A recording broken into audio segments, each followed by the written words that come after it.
Alrighty, hello every folks. So it's probably going to take a little bit of a second to get started here, but we're going to be talking about some Outbreak here today. Now, in the background, we've basically just got like a boss rush kind of thing going, but assuming that any games end up starting, then hopefully we'll have a better example and won't have to do offline, but either way, wanted to take a little bit of a moment here to just kind of discuss the rumors that have been going around about a Outbreak remake, and also make some predictions and stuff like that. Because this is something that I've been saying that they're probably doing something with for a while, and the reason why goes back like 10 years at this point. So either way, we'll get into a lot of that stuff as time goes on. For the moment, just trying to see if this one elimination game will get going, or if we have to do offline. I figure might as well wait a little bit of a moment to see if more people end up showing up, and if they do, all the better, you know? So yeah, at first, we're just gonna go ahead and check audio, all of that usual kind of stuff here. At this hour, considering it's pretty early in the morning, I kind of doubt we'll see too many people showing up, but hey, you never know. It's at least worth a try, at the very least. So yeah, for those that have never heard of Resident Evil Outbreak, you might be wondering why it's relevant to anything, and it's because it was a very unique niche as far as survival horror stuff goes. Because it wasn't really, it was technically classic Resident Evil type stuff, but unlike those, it was more willing to commit to the bit, so to speak. So these were essentially more so a series of puzzle rooms, or rather more like a series of like survival puzzle boxes, more so than a kind of standard single player type experience. It was technically something that was designed to be multiplayer, but everything about it, quality wise, detail wise, whatever else, was something a lot more similar to a full fledged single player type experience. There was a lot of detail to the environments, a lot of detail to what each of the characters could do, even different interactions between each of the cast members and the areas around them, as well as a lot of little hidden stuff here and there, like how there's a little hint system that could also technically be used for the purposes of getting additional hints and what have you. Well, not only additional hints, but potentially could be used to converse with NPCs in certain situations. We're going to start this off with just a bit of a boss rush because this was the only game that was available online. So we're going to start this off with a PSA first of all. If you want to experience this game at its best, you can actually still play games online at this point. I don't know how well this will work in terms of streaming and being online at the same time using what is effectively a hacked together version of a thing from forever ago, but whatever. Also, I will be messing up some of these controls a little bit because this runs off the Japanese version, which does change some controls around. But here, let's see. What are my controls? That is that. Yeah, that is still that. Let's get his handgun out. So, the way that this works is it's effectively a puzzle box in which everybody's traveling around trying to find a way out of a particular scenario. In this case, because it's a boss rush kind of thing, we're just kind of gathering up resources and about to go to town on a bunch of things. This is just kind of one of many bonus modes that was available.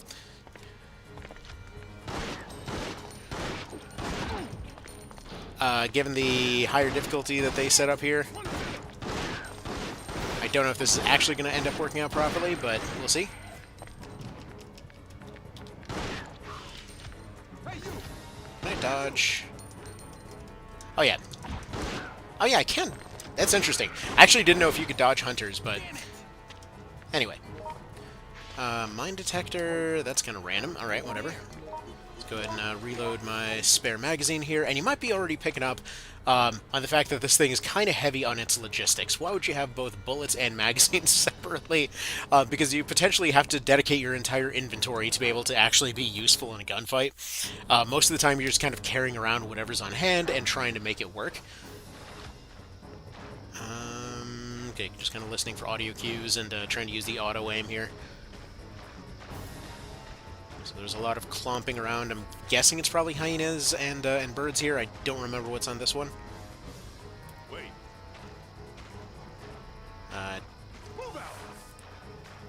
Oh, it's spiders, apparently.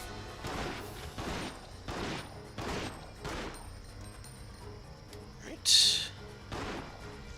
Yeah, interestingly enough, in terms of weird quirks of characters. So you find weapons out in the field, but some of the characters do bring guns with them. And so, for example, like this guy, his handgun has inexplicably longer range and better damage at long range than some of the other ones. He's like some Vietnam vet guy. Let's see. Yeah, probably want to. Attention! Just go ahead and go this way. I'm assuming this guy probably thinks I know what the hell I'm doing in this map. I don't. I haven't done elimination in ages. I'm just kind of trying to find where stuff is right now. In retrospect, it's kind of a terrible example for what this game normally is. Because yeah, obviously it's... Oh, shoot. Well, that's what we needed the mine detector for. Mine detected. Plus, I'd count a shotgun, so there's that. Oh, man. Yeah, I'm hitting all the wrong buttons here, because, Here, can I actually swap this? Huh.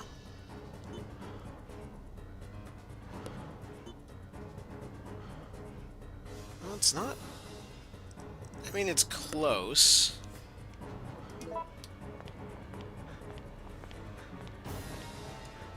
Yeah, you know what? That's close enough to the Western controls to count. We'll do that.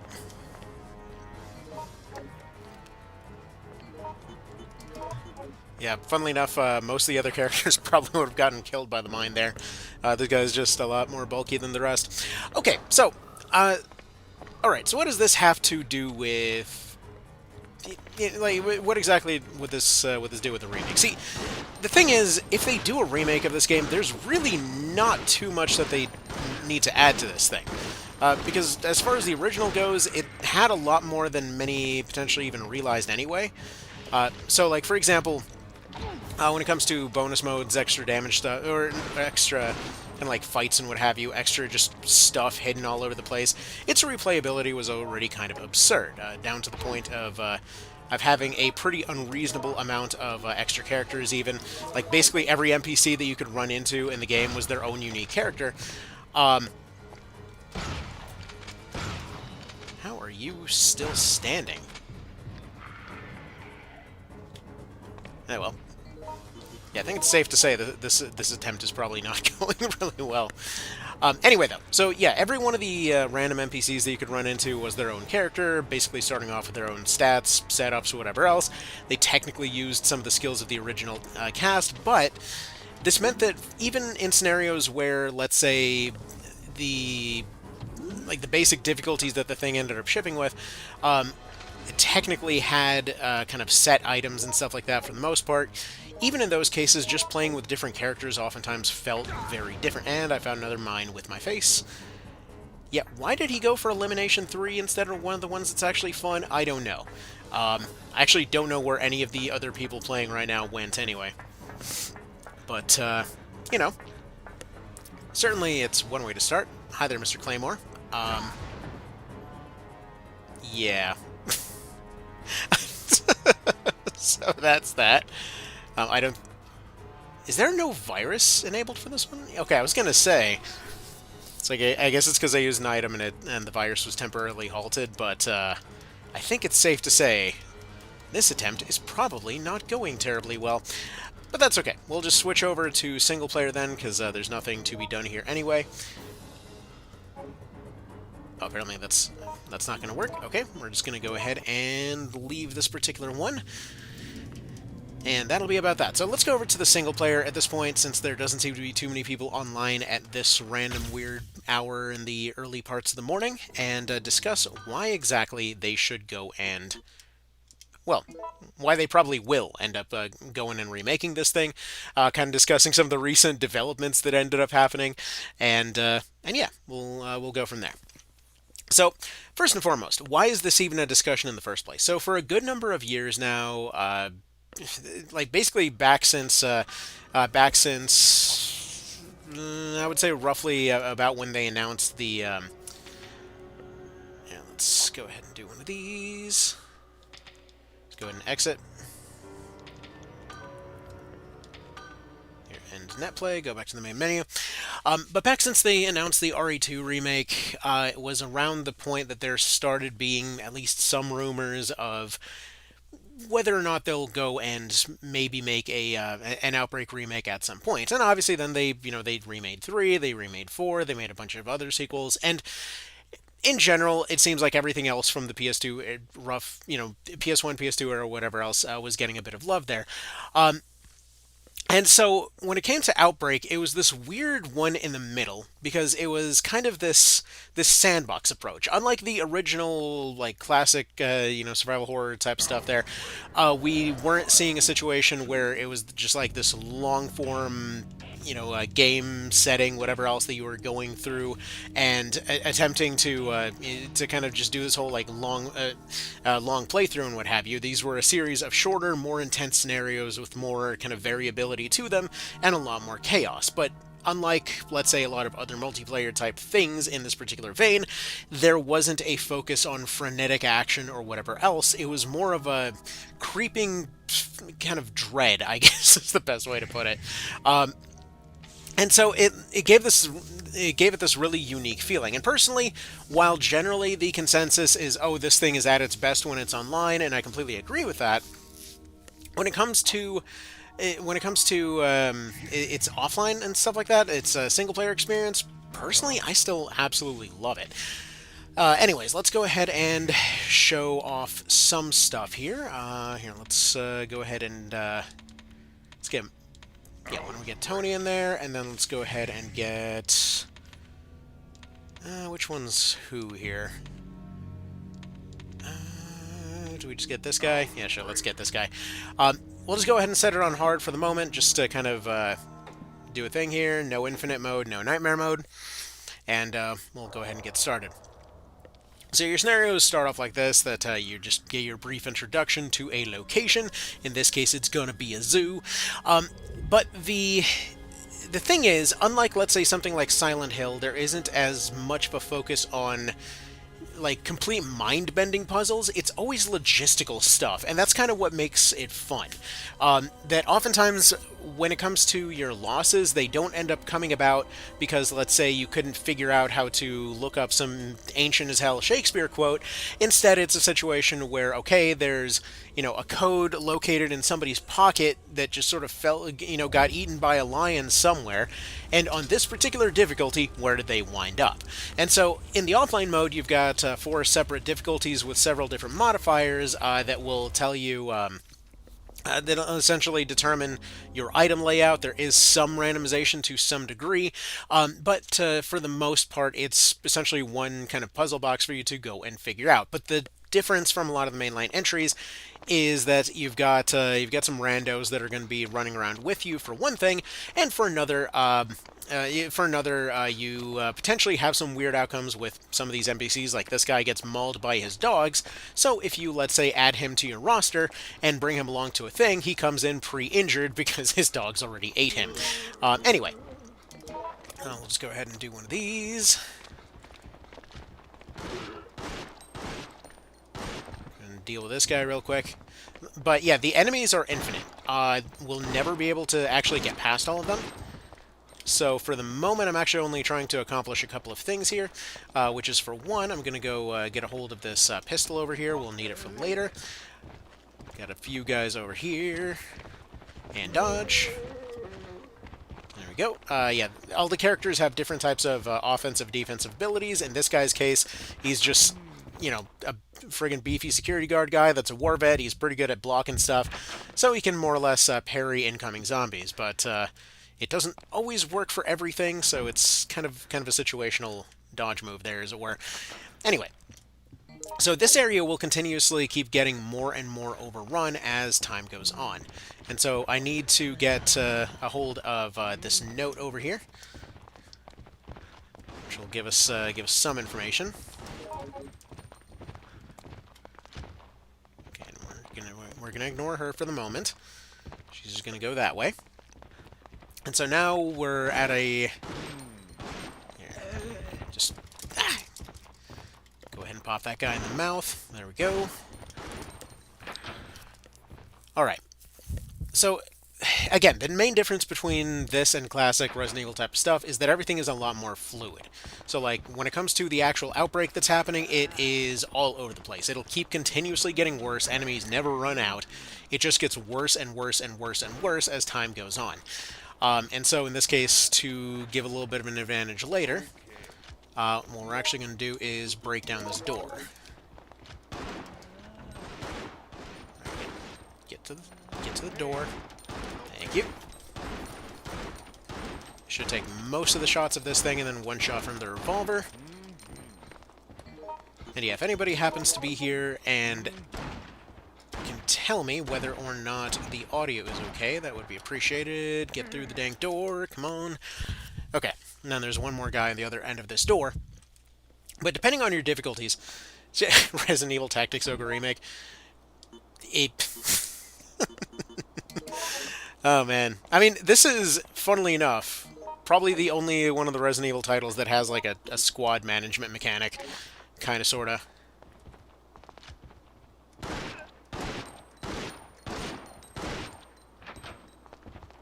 whatever, we're just gonna dodge this guy. There we go.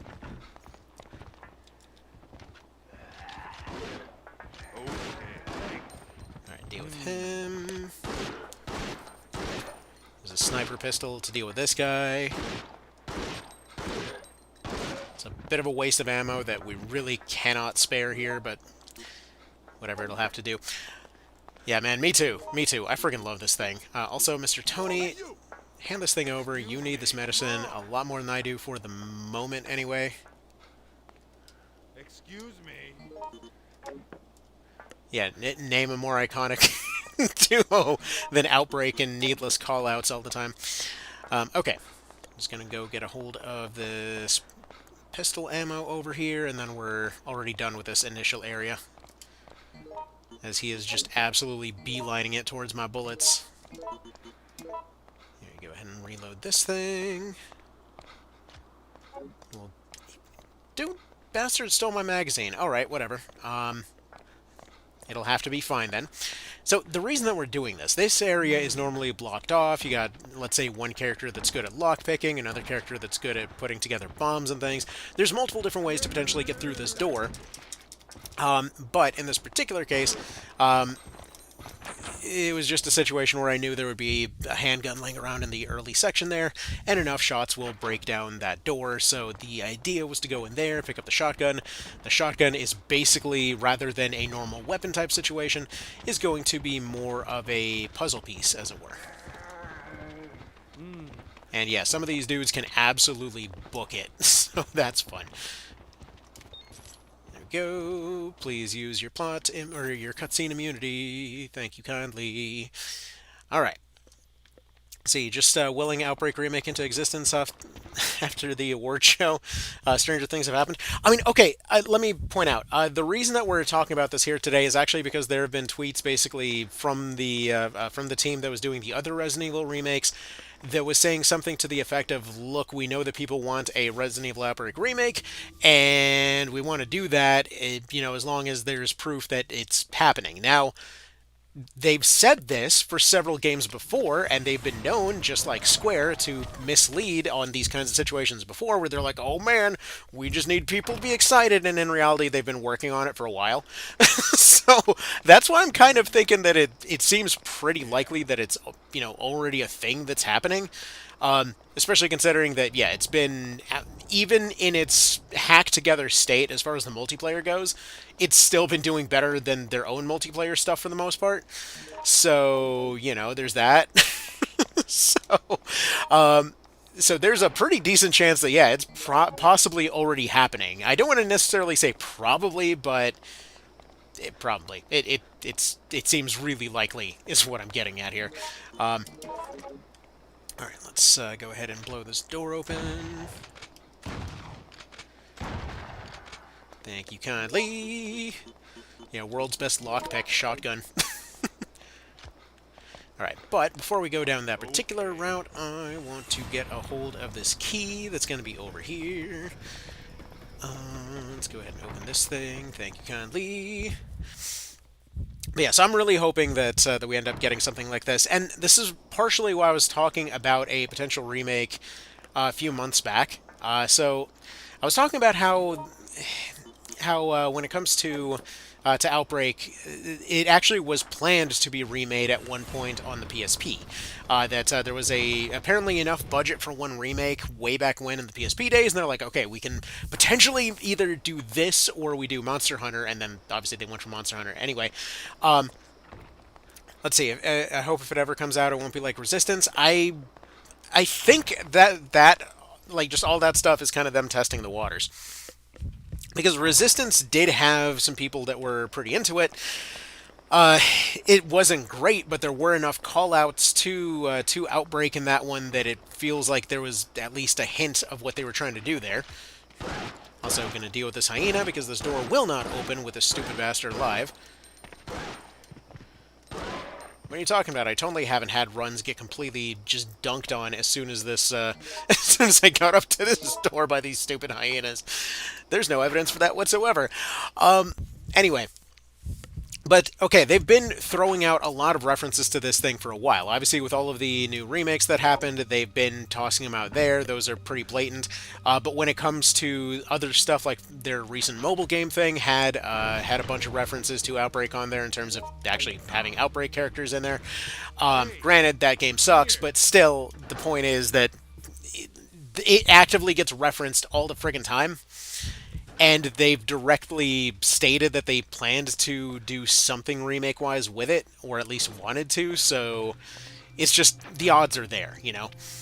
Let's see, we're in the CapCut era right now, so production taking off is no problem for them. Yeah, that's the other thing. It's just they've been knocking these out like crazy. Their budget has apparently been absolutely astronomical, so stuff seems to be doing good. Is the thing.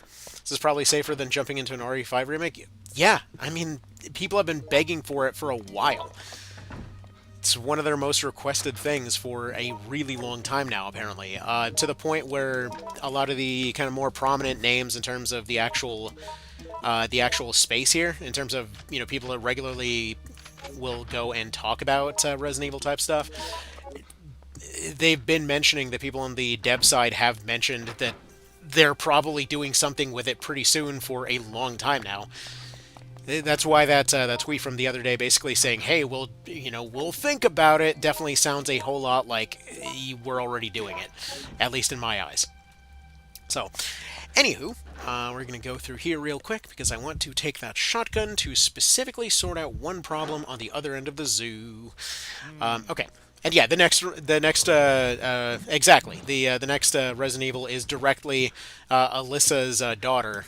So apparently Alyssa gets just like ganked at some point. And, yeah, go figure. Survives everything. Gets randomly murdered in a hotel. But yeah, no. Apparently, like that's all a thing. So there is a lot of Outbreak material flying around right now. There's a lot of reasons to suspect this is coming, and they really don't have anything else like this. Every other time that they've remade stuff, and this is actually part of the reason that I hope they don't do like a RE Engine remake of this particular thing, because this feeling that this one gives you, that sort of like it's the feeling of breaking your ankle on a hiking trail. That's the horror that this game gives you. It's not, oh no, there's the big scary ooga booga coming after you. It's like, oh crap, I am logistically fucked for a reason that is completely outside my control. How am I dealing with this? It's that feeling of noticing halfway through your hike that you broke your foot somehow. It's that idea of realizing that you're lost in the woods, of just it feels overwhelming, but not in a directly dangerous kind of way. So, like, most enemies that you run into feel pretty derpy. They feel like, they're not the biggest threat in the world. They feel like it's something that you can deal with, but they're not the problem. It's the, 20 guys behind them that are the problem. It's their small chance of landing a critical bleed effect on you or something that's a problem. It's basically the same kind of stuff that comes up in old roguelikes and whatnot. A creeping lose condition. Yeah, exactly. And it's one of those things that I think gave a lot of people almost like a PTSD kind of feeling when it came to the easy difficulty. Because yeah, the easy difficulty, you can go with like let's say you unlock all your NPC characters, you go with 3 mark types with their handguns, and they immediately go up to the elephant and just blow that dude away, right? So great, now they don't have a boss chasing them around this map anymore, and then you suddenly realize like, oh, this didn't help me actually. Like nothing actually improved. Also, I'm just going to go ahead and use this typewriter while we're here. It's like nothing has actually improved in our situation because we still don't know where that password is. And then you start realizing like, okay, you've made 7 laps around the zoo. You still have no clue where that password is. You won the fight, but you lost the war. um, and and this is part of the reason that I love File 2 in particular, because your characters are a lot better at actually fighting things, which means that those effects are just a lot more noticeable, and especially when it comes to flying enemies. So my hope is that they just do a remaster. Just do a remaster with additional content, because the stuff that's already here is already pretty darn solid. Just use File 2 as a base, you know? Alright, go ahead and reload that. Now reload the reload. And now we go this way. And, like, this is one of those examples, right? So this guy's health is astronomical, right? He's by far the beefiest character in the game. There is a chance if he stays still too long in this particular room that a poisonous bee will run up and sting him. And this applies to every character, but him in particular. That is a poison effect that will potentially linger on till the absolute end of the map, because there's maybe like 2 poison healing items in this entire area. So it's one of these cases where a character might potentially get crippled in such a way that they constantly have to be taken care of going forward. And it's not like it's a fast lose condition or anything. It's not something that's going to be a major problem, but it's going to be one of these kind of stacking minor annoyances, as it were. The fact that your inventory is so limited means that you regularly have to leave stuff behind, which means you're always kind of replanning your route. And this is part of the reason that I don't know if a kind of like new engine remake is that necessary, because the way that these maps are designed, I don't know. It feels like it would be a lot harder to navigate in that whole third-person camera type situation. Maybe I'm wrong on that, but that's just kind of what it feels like to me anyway. But I would like to hear some opinions on that. Yeah. I mean, it's funny because there's actually a guy that's been going and talking about adding some additional PS2 ports to the PSP library, which comes up every now and then. And I've been pestering him to make it an Outbreak remake, and I hope they listen. And get out of here, Toucan Sam. Fuck off. Like right here, even this alligator, even on the hard difficulty, this alligator is not the real problem. It's this bird. It's frickin' Iago over here that won't go away. Nope. Get up. Get up.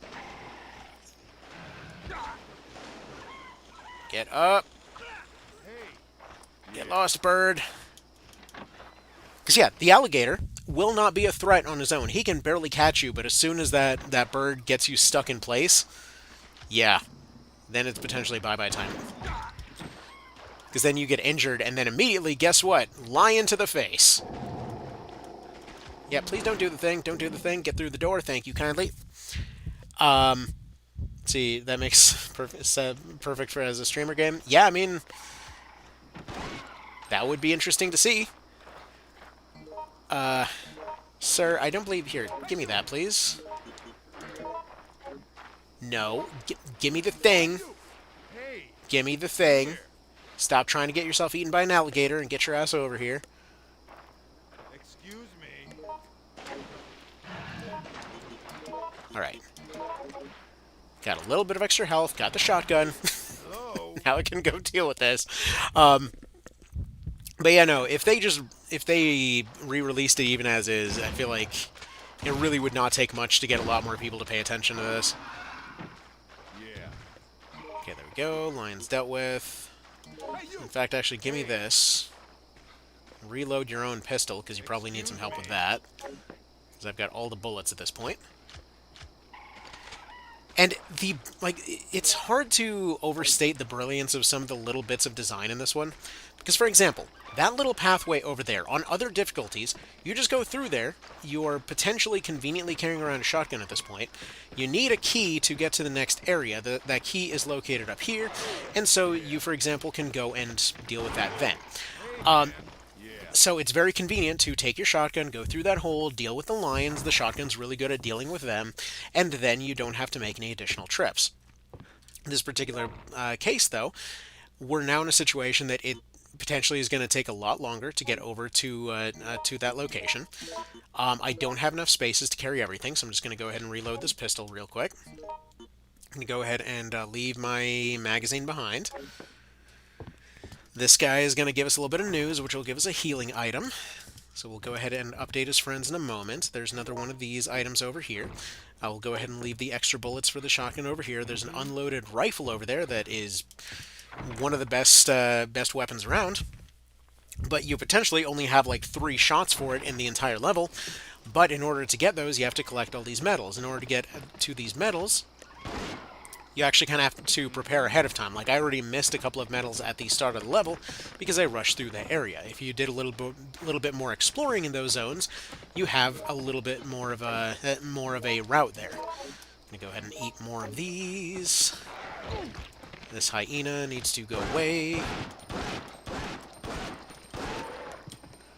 There we go. Yeah, we got hit by the bleed status. This is what I was talking about. At any time, anything can run up and bite you, and now you are limping along for the next 30 seconds. This is a very unfortunate status effect. It is functionally speaking like poison, but way, way worse. There's basically one character that comes pre-equipped with the ability to deal with this, another one that can make medicines to deal with it, but all the same, it's kind of hard to be prepared for when it happens. This is part of the reason that teamwork is very essential in this one, and oftentimes just getting hit by a crit here is potentially going to be enough to end a attempt, depending on the difficulty, depending on your situation. Because bear in mind, this is just regular hard mode. On the final difficulty, yeah, if you're wondering why we picked up those medals, that'll become clear in a moment. We need those medals, and we need that shotgun for a thing in just a moment here. But for the moment, we gotta dodge some hyenas. Yeah, these guys will keep coming back no matter how many times you fight them. Thanks. Help! Yeah. We'll see if he decides to actually start blasting on them. If so, then that would be great. Otherwise, I might have to waste a few more bullets on these guys. Actually, no, we should just be able to go to the door. I forgot I don't need to re-unlock it. Because we need a key that's available from the statue that's located inside the office in order to then be able to go around the building to go get access to another area completely covered with lions, in order to then go fight those lions for a password to then go and use on a computer terminal here. Go ahead and pick up that green herb. Unfortunately, there's not that many red herbs to combine into for a full heal, so that's kind of whatever. Anyway. Doesn't matter. Yep, yep, yep. Get a first aid spray from this guy. You come here. No. I will not come there. Because, yeah, like, as far as I'm concerned, when it comes to what they might potentially include in a remake, all it really needs to be really good as is, potentially have a few more unlocks available earlier on in terms of like the kind of cosmetic options and what have you. Most of that stuff is pretty quick once you know how to get to it. It's just a little bit unclear how you get to it. Maybe add a indicator for hidden costumes to some degree, or at least some hints or something, and then just give a preview of what character is what NPC, and maybe add a kind of randomization mode, because when it comes to your different difficulties, they will shuffle around all items, and they have a small degree of randomization, but whenever you go and play online, there is basically complete randomization between each of them. And needless to say, that is a lot of fun. Okay. Oh, did he seriously bring the rifle? Okay, you know what? Here, let's do this. Give me this. We're going to leave that thing here, because I need you to carry some other stuff. You just give me that thing. We're going to go back over here. Got the shoddy rounds over here. We'll pick up these things. Go ahead and give me Hey, you! this. Hey! Come on! I need you to carry my spare shoddy rounds, Yeah. Mr. Dogman. Excuse me. Also, funnily enough, um all of the NPCs for the most part will Thanks. use the same voice acting. So hopefully they give those guys some new voice acting or something, because it comes in especially funny when they're like doing the whole like, oh, excuse me, because it's, supposed to be some gruff guy, and then you'll do the same call out a little bit later, and it's just the most flamboyant thing you've ever heard. So I guess there was some mix up in terms of who uses what, but anyway.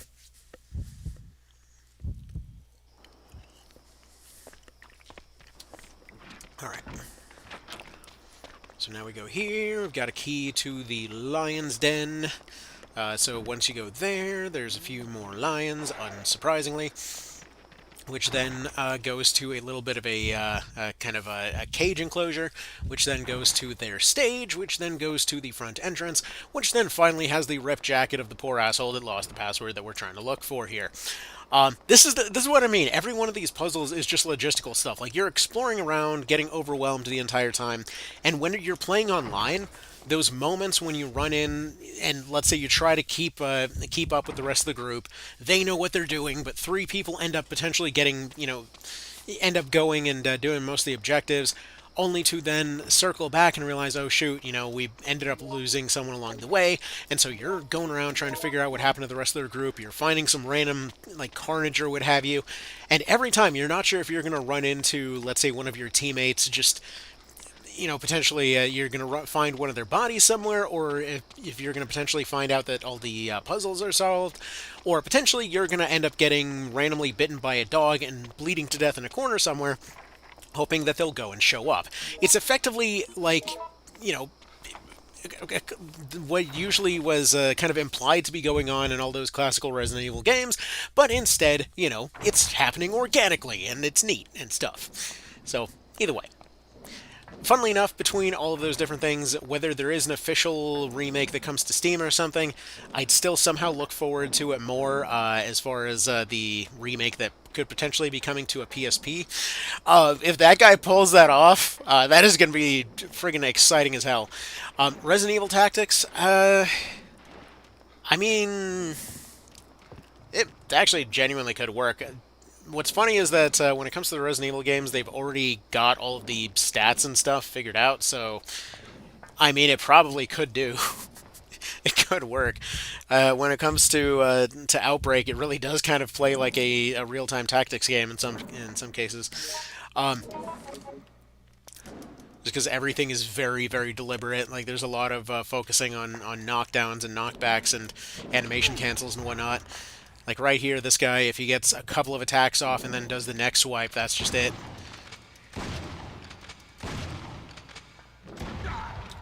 Ah, crap. He's got... If he's doing the lunge, he gets temporary immunity. Why are you still alive? Yeah, their health is randomized to some degree, Hey, you! uh, Excuse me. and sometimes they are just really bulky. Also, I love how this guy gets to Excuse me. skip the trap here. Enemy iframes are crazy. Yeah, you kind of got to learn the iframes to have much of a shot. Also, I love how we have to get the power on to move this crane, because it's just too much work to lean down and pick up the emblem that's underneath it. Anyway. Alright, whatever. I'll use up that full heal now. So there is a fight coming up versus two lions, which is why I'm a little bit annoyed that that one suddenly decided to have like triple the normal health it usually does, which is a thing that can happen with basically every enemy. And again, it just kind of leads to that sort of permanent uneasy feeling. Because like it always feels like something's going to go wrong, and they even leave you a hemostat here almost to taunt you. It's like, oh, did you run into bleeding status? Well, this hemostat sure would have been useful back then. Sure is a shame you didn't have it. Because yeah, if a lion knocks you into bleeding, you're never getting to that hemostat. You are just absolutely 100, like 150% mega fucked in that particular scenario. Because they'll usually just corner you, charge up their kill move, and that's it. Because yeah, a lot of the scarier enemies have what is effectively a one-shot kill move, but they telegraph it real hard. Right, but the real reason you pop that hemostat is just because it temporarily blocks the virus gauge, so we'll go ahead and do that. Pick up a couple of bits and pieces here. We've got some revolver rounds. I think... Where the hell did I leave the revolver? I want to say I left it somewhere near the elephant enclosure, but whatever. It sucks. We're going to leave it behind. This is classic cheeky dev shenanigans. I mean, this whole game is classic cheeky dev shenanigans, but, like, in a cool way.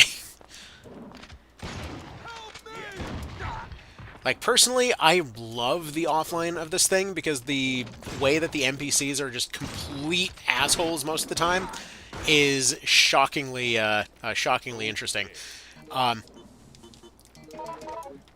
Yeah. all right. Hey. Excuse me. Oh, hell. That's bad. That's bad. Hey. Why have you decided to double your health, sir?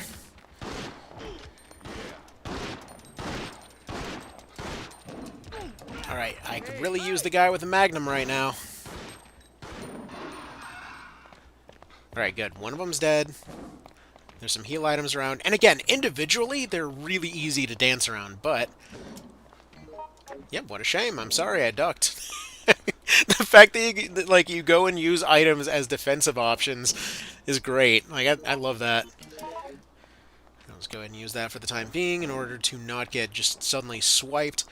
There's the jacket that we need. Q898. Remember that? Because currently there is Lion. Right. This will combine that into a full heal later. Oh, well, here's the thing. As far as iframes go, like, you forget that several of the characters also get, like, bullshit iframes, because this thing was meant to be Monster Hunter at one point. So there's that, too. Yeah, if you could maybe not lead that thing here, and, whatever, grab the shotgun and let's run. Yeah. Yeah. Oh, I'm sorry. I'm too busy interacting with the environment, frickin' cat. Oh, well, never mind. He's just gonna kick everyone's ass now. Probably shouldn't taunt the zombie lion. Get to the hole, get to the hole, get to the hole, get to the hole, get to the hole, get to the hole. No. By the way, this guy's zombie parry does not work with that one. It does work with everything else here, though, so...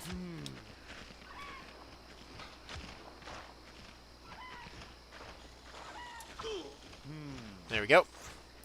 I'm sorry, bird. You've been parried. It's very slow going while doing this.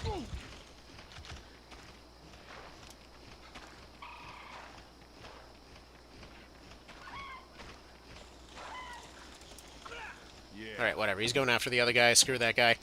Gonna slowly limp up these stairs. Try to remember what the hell I left up here. So we've got a few more medals. Got the code to turn the power back on, provided that we can find a healing item somewhere. Got a full heal in pocket. Just got to be able to actually make it somewhere. Like frickin' Iago over there murdering everybody. I think that is the sound of Mr. Tony getting eaten in the background. So, you know, that's unfortunate for him. But plus side, we now have a portable item bank. Okay. We got the handgun magazine. Did this have any bullets in it? Because if so... Oh, hell yeah. That's why I left that back here. Okay. Good, so we've got one of those. Oh, looks like he made it. Fantastic. Now, I'll be having that shotgun you took, asshole. Hey, you. Hey. Excuse. Come on. Alright, you go ahead and have this.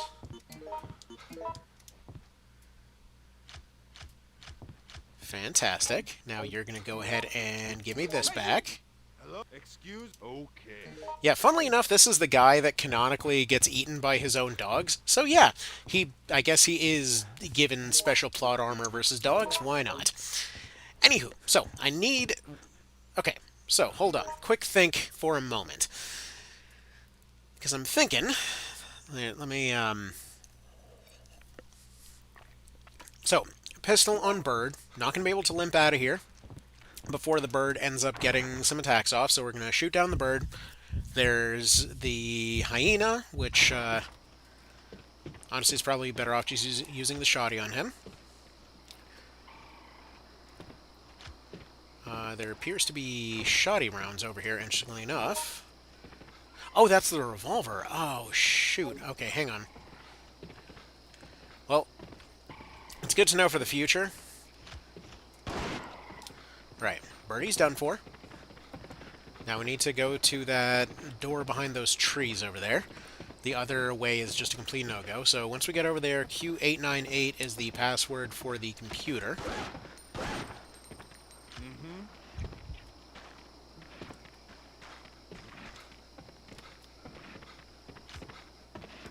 What the hell's going on with my controls?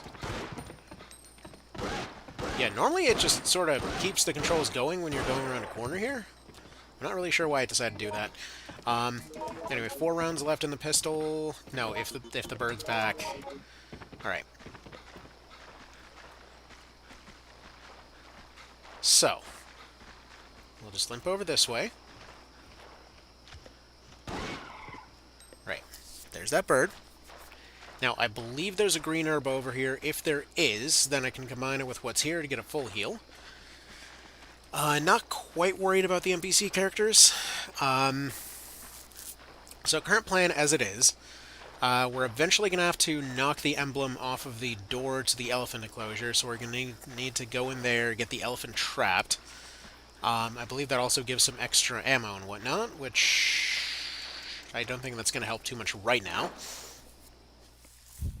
I think there's enough raccoon emblems at the moment to be able to get the next puzzle item at least.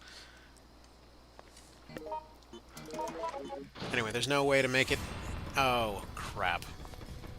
Well, it was a good run. In fact, actually... Forget it. We're going to go back here. And hopefully... hopefully by the time the hyenas come back... No way. Dude, don't be stubborn. Get over here. Come on. Move out. Help. Attention. Yeah. Trying to figure out which one his name is, yeah. Attention. There we go. Now he's listening. Yeah, what's his ammo situation looking like? 15 rounds left in his handgun. Hey, you. Whatever, use that thing. Hopefully... hopefully that is the elephant gone. I forget his name off the moment. Or at the moment. Yeah, there's no sound. There it is. Okay, beautiful. This is still technically winnable. Alright, drop this here. Combine this and this. Use this. Because, yeah, so Mark's whole thing, part of the reason that I keep snacking on random healing items, he is freakishly durable compared with everybody else, but unfortunately this comes with the downside that it actually takes quite a bit more to actually heal him. So even full heals don't actually completely full heal him. I believe they actually do heal a set amount. So it's not complete. I think it's something like I think he's got like 3,000 health. I think those heal like 2,500 or something. I forget. Like I said, they already have the stats in-game or whatnot. Here, let's swap back over to the pistol, because mobility is going to matter a decent bit more, and especially if there's any birds. Get out of here, elephant, with your spooky elephant face. Yeah, I forget exactly how all that works. So if I get some information wrong, I'm sorry. I just play this thing for fun. I don't know its details. Like, I know a lot of the weirdly specific dumb mechanics, but maybe don't necessarily know all of the complete ins and outs and what have you. Alright, so now we go over here, we pop in these metals to free up some inventory space. Alright, that's one here. We know that we left a couple of them behind, as well as I think one of the NPCs is carrying one as well. There we go. And then 3 more metals, and then that should give the blue emblem, if I recall correctly. See, they would break the RE system, red and green, usually full heals. I mean, it is basically a full heal. It's just one of these cases where it's a full heal for everybody else, and he himself, or he by himself, just has freakishly high health. So sometimes, under some circumstances, it can end up not being a full heal, is what I'm trying to say. But it usually looks like a full heal. Yeah, a trip. Actually, maybe that's what it was. Maybe the triple greens don't give you the full heal.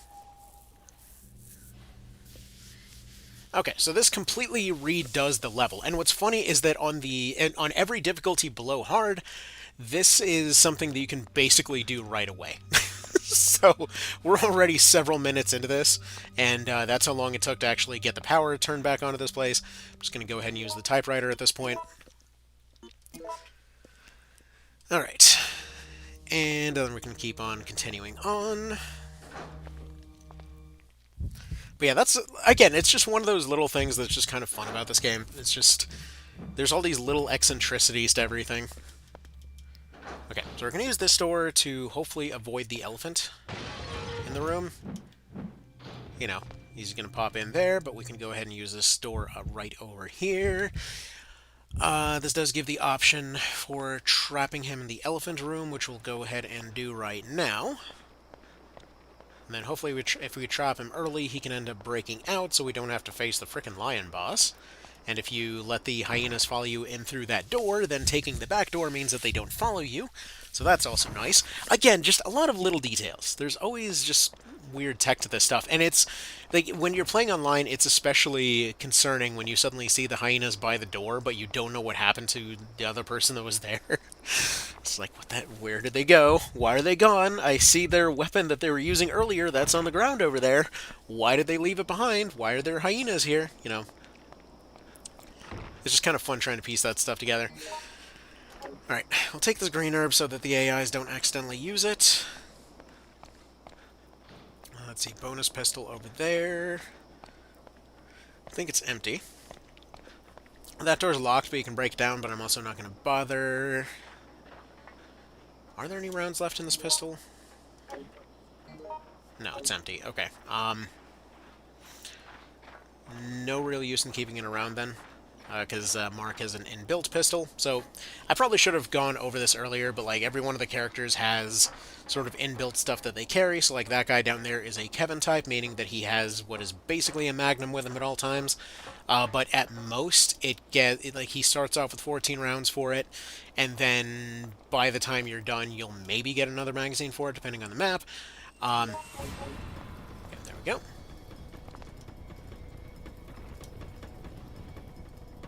Here, Mr. Elephant.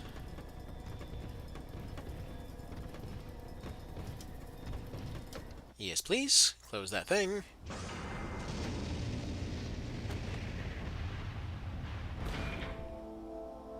Oh no, they dropped things, and they don't show you what it is because it's a different thing in each difficulty. Sometimes it's a key to progress, sometimes it's absolutely nothing. I kind of wish there was the option to immediately reopen the gate, because genuinely, if this guy doesn't break out by the time that you're done with the map, you have this fun little situation where you get to fight a lion instead, which is like a super lion. And as you saw earlier, those lions love to sweep around. The elephant just kind of clunks around and is just one gigantic moving target.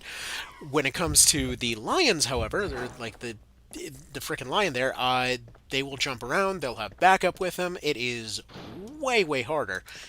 Okay. Oh, I guess I didn't leave anything behind here.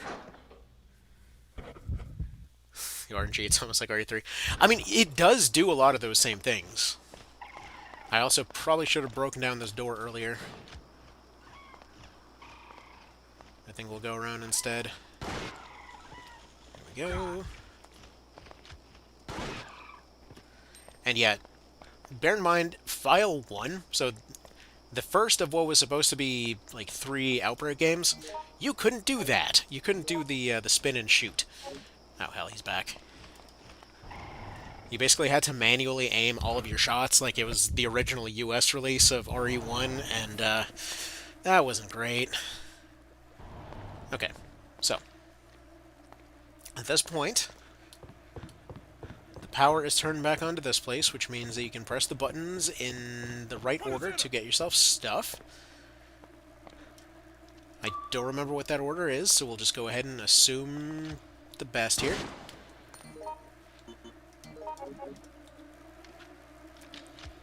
Really glad I left all these spare magazines laying around.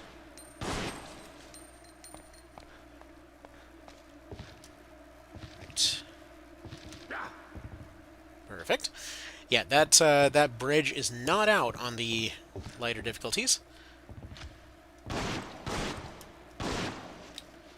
And again with the randomized health. But yeah, I would much rather fight one elephant than two lions and a super lion to finish off what I was trying to say earlier, because I keep trailing off like some sort of lunatic. Anywho, there's going to be that last medal that we need. Actually, probably keep that shotgun. What am I doing? Alright,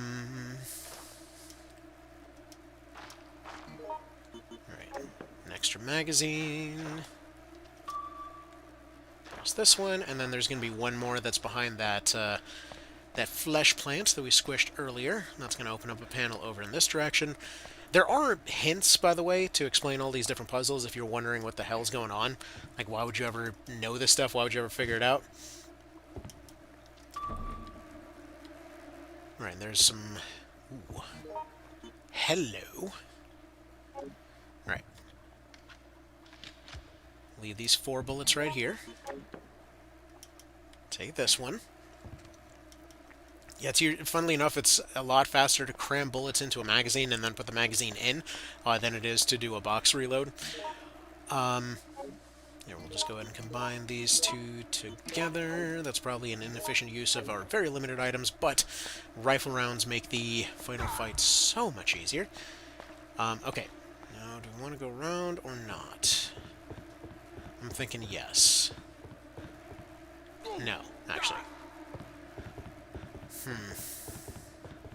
Yes, I know it seems like a stupid time to be sitting and thinking right now, but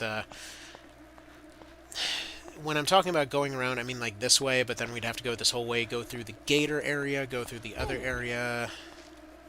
No, the door is just going to be easier to break down now that there's more bullets and what have you. Not to mention there should be an anti-poison over this way because we got poisoned by those bees. Okay. Yep. Yeah, I love how that entire puzzle was for one rifle bullet. And then he gets a very hard, and they're like, oh, it'll take 8 raccoon medals to go open up the box, and that's how you get your 1 bullet. Like, this is reasonable to you. Alright, good. So those are gone. Now this thing becomes a lockpick.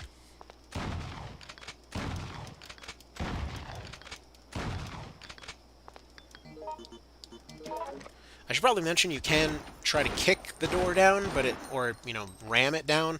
It is gonna take you a lot longer, and you're gonna end up taking a lot of hits, and oftentimes, almost always, you're gonna be better off just gunning the door down. There we go. There's that anti-poison.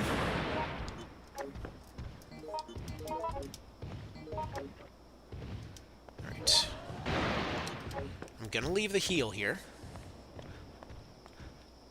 Alright. So I'm gonna remember that there's a little napkin full of crushed up pills laying near a dead guy, and that's gonna be our best source of healing. Okay, so now the plan is to go back to the office. We go back to the office. It should give the red... No, it doesn't give the red emblem. I think it gives bullets this time.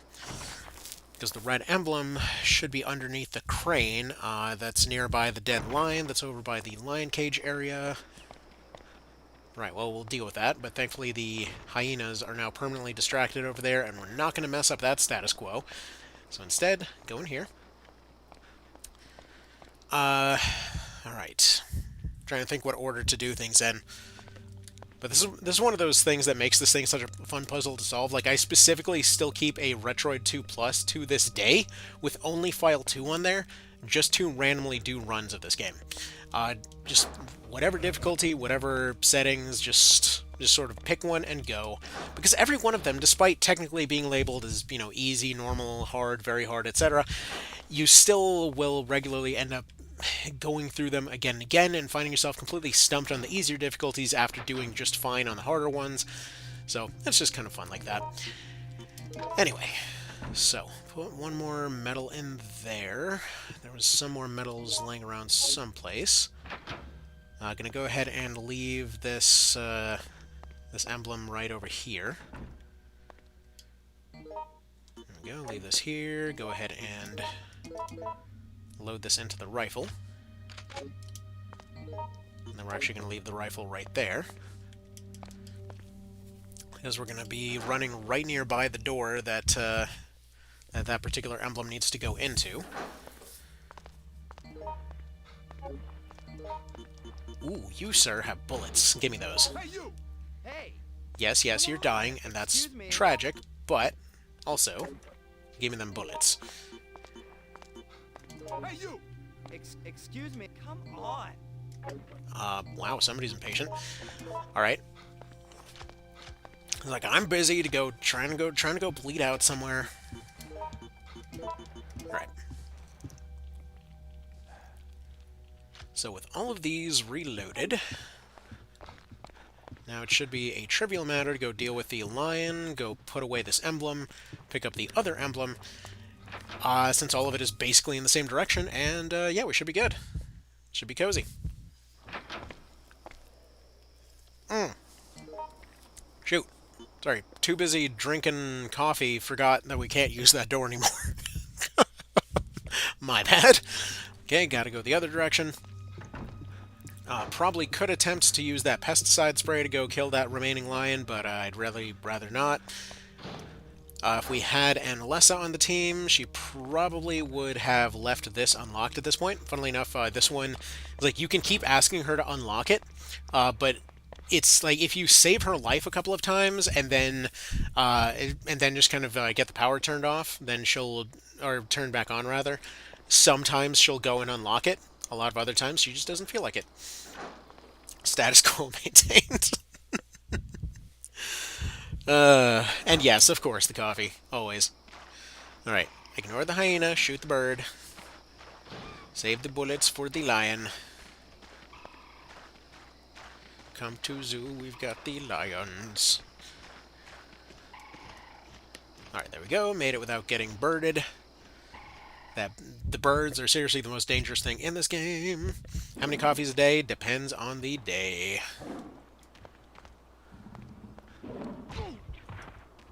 Alright.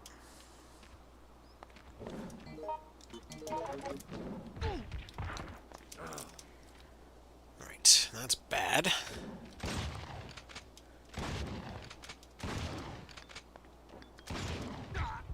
Unfortunately, their about to die animation is very similar to their I'm about to jump at your face animation, so like if you're wondering why I keep hesitating before shooting, because like I don't want to waste the shotgun rounds.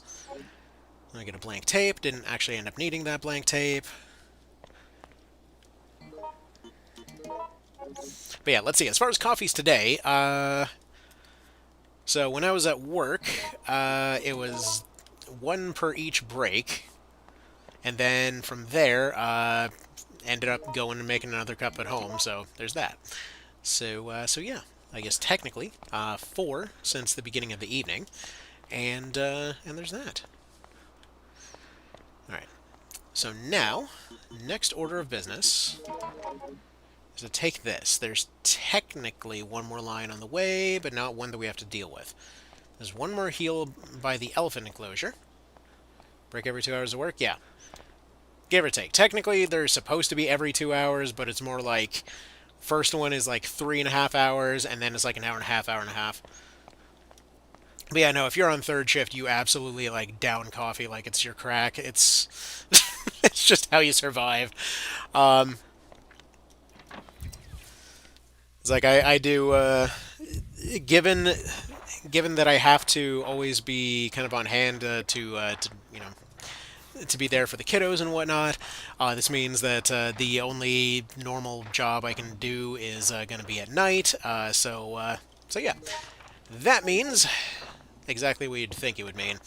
All right, now there is an extra shotgun in there along with an extra lion. So what I'm going to do is I'm going to go up here, I'm going to get the emblem here. If there's a heal in here that I forgot about and I can go and use, We're going to turn on the light. Actually, that's the emblem this time. Right. Okay, so we're going to have to fight the lion regardless. Let me go in here, see what's under the crane then. Because maybe it was very hard, in which it's the red one behind the crane here.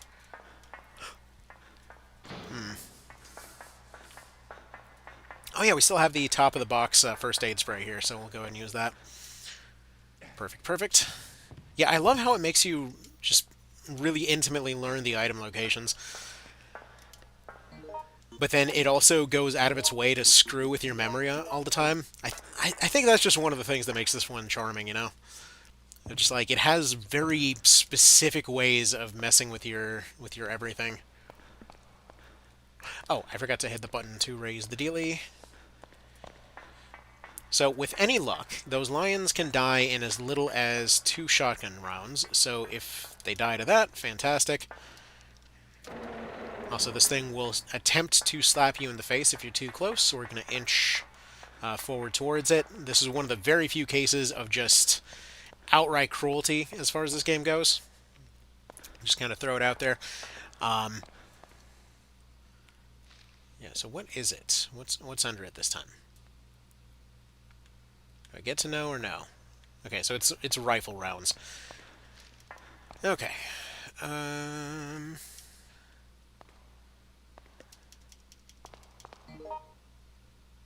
Well, one handgun magazine. That's nice. What about the bullets? Perfect. Okay, so that's something. Also, apparently... Here, let me go ahead and double check my internet settings. Yeah, no, they're working fine. I don't know if YouTube just had a bit of a thing, but it suddenly said that everything dropped off the face of the earth, so there's a decent chance there's an update or stuff just broke. I don't know. We'll see what happened there. Maybe it'll come back at some point. Maybe it won't. I don't know. Anyway, though, so as far as the upcoming boss and whatnot, since we've spent enough time here that there's a decent chance that Elephant's going to break out. See, there was no break on your end? Yeah, that was weird. I don't know what just happened there. It said that all viewership dropped to nothing, which, granted, is to be expected. I don't know what anyone's doing here in a reasonable state of mind. But when it comes to... alright. Hit this thing.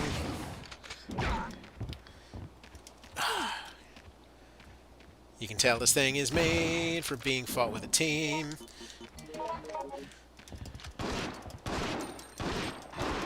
There we go. Alright. Dawn for you, you're in Houston? Okay, that makes some sense.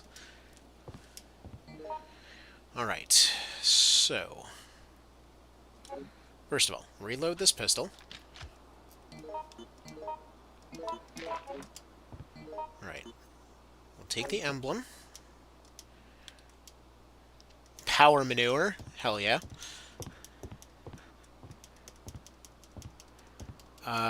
I could have sworn I just saw another thing in there, though.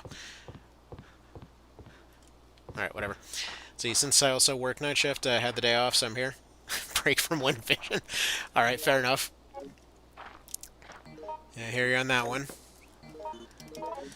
It's like, yeah, it's funny. Most days I bring along my Vita and do some One Vision on there. Every now and then I just get into like a week where it's just like I want to bring my Retroid with File 2 on there, and just like end up doing that. Usually usually I end up burning out of it by the end of the week. But I don't know. It's just one of those very few cases where I have a device specifically for that one game. Because I've tried mobile games on that little Retroid. They suck on it. Genuinely, as far as Retroids go, I get the appeal of the everything device and whatever else. But every single dang time with those emulation devices, it's like this feeling of, oh, I'm gonna go do this thing, and then you try to do the thing, and then there's like it refuses to work for some really random reason, and then you're just there trying to deal with the super random reason that suddenly came your way. Okay, super random reason dealt with. Okay, now I'm gonna totally go play this thing, and then you attempt to go play the thing, but then you're not playing the thing because there's another random reason in the way. Like, it just always feels like there's one more thing and one more thing, you know? Anyway, so what we're gonna do now, Since the elephant currently has not broken out, as we're going to go over this way. We're going to go through this hole, currently very badly damaged, but should be just enough to be able to make it to the office. We make it to the office. We drop off the. We go ahead and. I was going to say we drop off some things to get another prize, but I think we're out of it on that one. Because the last medals would have been probably the ones from the entrance. So there's no possible way to go back to that area. But right now, the rifle is currently sitting in the office. The last heal that I currently have stashed away is sitting in front of the elephant enclosure. And so what I want to do is kind of work around the opposite direction. Pick up that heal, then go ahead and let the elephant escape, and then go fight it at the entrance. Because, yeah, as I mentioned before, the elephant is way less of a threat than the lions. Like, genuinely speaking, it's just ultimate hard mode as far as those lions go. Not to mention there is a save right here, so that would help out things as well. So we'll just go ahead and get that done. Not that we're probably going to have to reload, but hey, things happen. Things can go wrong very quickly. And especially this hunting rifle. Like, this amount of firepower should be more than enough to deal with the elephant. The lions, it depends. Yeah, when it comes to the lions, the problem is that random swipe. Whenever they do all of their side sweeps and stuff like that, they're kind of hard to read. They're way faster than you or anything else. And they have really, really long range, and they love to hang out off camera, so that's when you have those fun little moments of, oh, hey, everything's going fine. I'm just going to aim at this thing, and oh, hey, I don't have a head anymore. Cool. So, just like fighting a lion for real. How realistic. That is some good coffee. Okay, so now off to the elephant enclosure. And that should be getting pretty close to the end of this scenario. But that's what makes these scenarios fun, though. They don't necessarily have to connect. There's technically a plot, but the plot doesn't matter. It's the fact that this is a puzzle box that's so dang dense and can be solved in a bunch of different ways, that each of the characters will potentially have different options for dealing with all this stuff. Like, for example, this guy obviously was able to face tank through a lot of things. Came with his pistol and whatnot. But let's say somebody like Alyssa would have been potentially going and opening up a lot of these locks instead of blowing through them, potentially saving her some ammo there. Or let's see.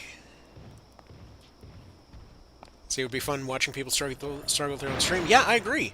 I mean, hell, it's just fun to watch people struggle through even now. And yes, I know I keep stuttering in a weird way. Sorry about that. Alright, well, I guess, since we're waiting for this guy to do his thing anyway, we are just going to go ahead and attempt to ram this door down for no reason. Because I actually come to think of it, I already shot it down earlier, didn't I? Well, anyway. Thankfully, it's only, I think I counted once, it's like 20 bashes for him to break through this thing. It's just he apparently stops bashing the moment that, there it is.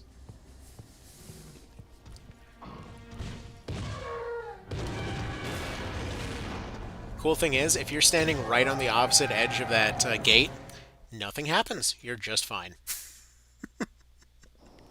Anyway, so now that the elephant is free, we can go ahead and go this way.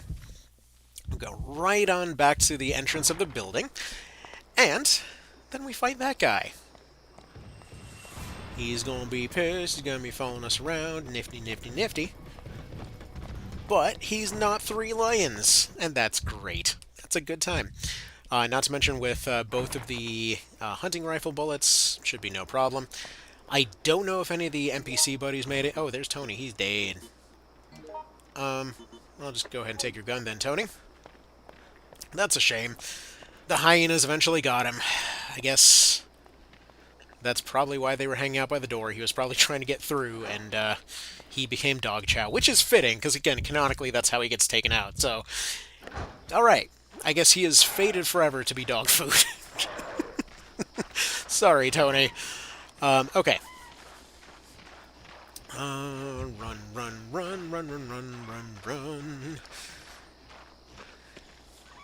Now, the neat thing, and part of the reason that I'd rather have more handgun stuff than a lot of the other options when it comes to that elephant is because he's so big and lumbering, you can really just kind of dodge around him a lot of times. So, yeah. Ooh, hey, dude guy made it. Nifty. Here, give me this, and you're gonna be our shotgun guy. Because I've got other stuff to do, so here. Excuse me. You're a weirdly flamboyant UBCS guy. There you go. Hey, you! Go ahead and use that. Excuse me. Let's see, that's just a blank tape over there. Excuse me. We're going to eat the blue herb because it causes the virus gauge to temporarily slow down. Technically, all healing items do that, but that one is especially useless right now considering that there's nothing else that can poison left in the scenario anymore. So there we go. Anyway, so now we get to this area. There's going to be heals and other things scattered about all over the place. Yay, Mr. Elephant! Say hello to not 3 lions! Yay! He is best friend, because he's super easy to take out, actually. Unless you don't have any firepower left, in which case it is a really bad time. Oh man, on one of these streams, like I had a moment where I just had nothing left at this point. It'd be cool if I could see where I am. Nope. So probably shouldn't stand in the way of the elephant. Help me. Dude, just... Move out! There we go.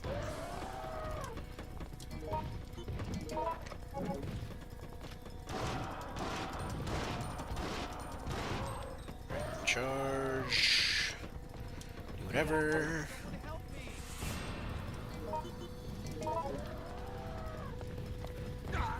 I guess probably gonna get himself got, but whatever.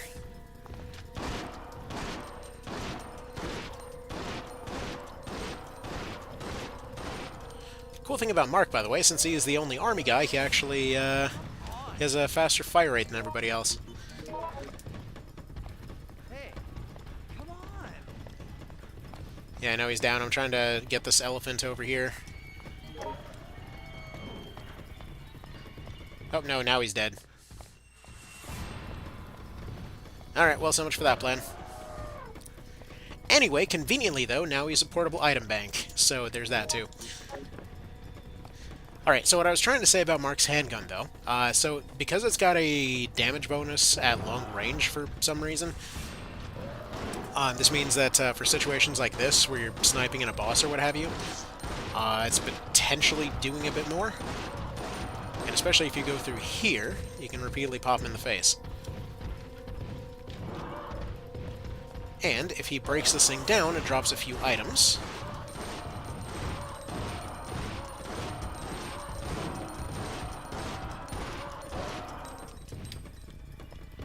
Okay. And conveniently, because this guy is a free item box, you can also do this.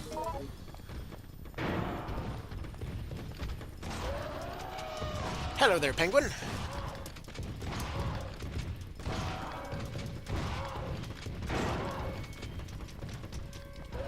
Alright. Yeah, there's a lot of different strats for this one, but you mostly just want to get him to charge. And then do one of those. Behold, the elephant ass! Alright. This is why you keep the magazine. Because yeah, with the magazine you can do your rapid reloads. And then I love how they just leave that knife over there, like, well, if you're that desperate.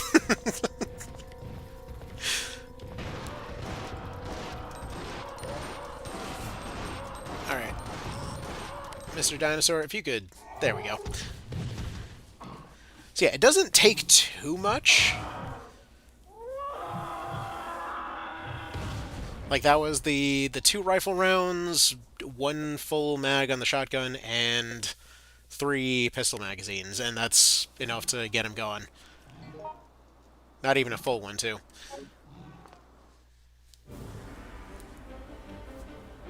Dude, I love the music in this game.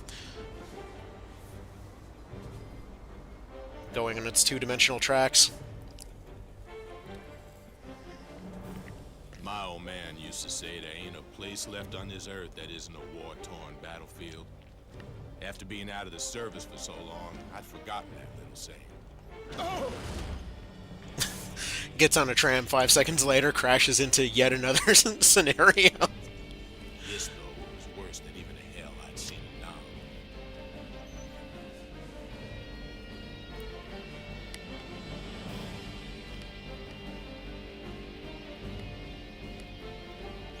Yeah, so this is kind of the weird part. A lot of these scenarios are implied to be like connected to each other, but they also can potentially connect to other scenarios. Like the image that you're seeing here is more or less the scenario that more or less what you're seeing from the final Outbreak 2 thing there, where like it seems like it's the Umbrella Lab that he crashes into, but it also could potentially be the subway area, because then it also zooms out to an area that looks like that. Also, who the hell's covering this is anyone's guess? Who's broadcasting still? I don't know. Let's see, it doesn't connect properly, just like REO and RE1. Technically, in some cases, it does, but again, it like some of them can be read weird. Like that is probably one of the weirder ones in terms of its connection, right? But like, for example, end of or not end of line, but blah. The hell's that one? Well, let's save it real quick and then Underbelly. There we go. That's what I'm thinking of. Like Underbelly, the two endings to this one. This is implied. Here's like get this mindfuckery, okay? So Underbelly, right? If you run into one of the scenarios here, you potentially can run into a guy that drops a key for. I forget if it was Jim or Kevin that potentially can be in Underbelly, and then get a key from their coworker that's from here, a coworker who potentially came from here, only to then wind up in Underbelly, which itself ends up going and bringing them to the scenario where presumably the guy would have been in the first place or something, maybe, I don't know. But the bad ending, or I guess that's the kind of sort of bad ending to this one. And then the good ending apparently seems to... I might be mixing these up. One of them looks like it connects to Decisions from Outbreak 1. The other one connects to the RPD. The RPD seems to potentially connect with either End of the Road or with one of the ones from 2. Like, it seems to potentially also go to a different Umbrella Lab there. Or potentially also leads to flashback where they end up in the woods, but then where the hell do they go with the woods? In the woods that they wind up back in town anyway. It's weird. It's weird about all those different connections. So, anyway. Point is that what seemed to be the case, and what they could potentially do for a remake, what would be really cool to see in a remake is potentially if they mixed all the different scenarios together and then finally... added in the ones that were potentially missing from before. Like, granted, elimination and showdown, stuff like that, that's going to be its own thing.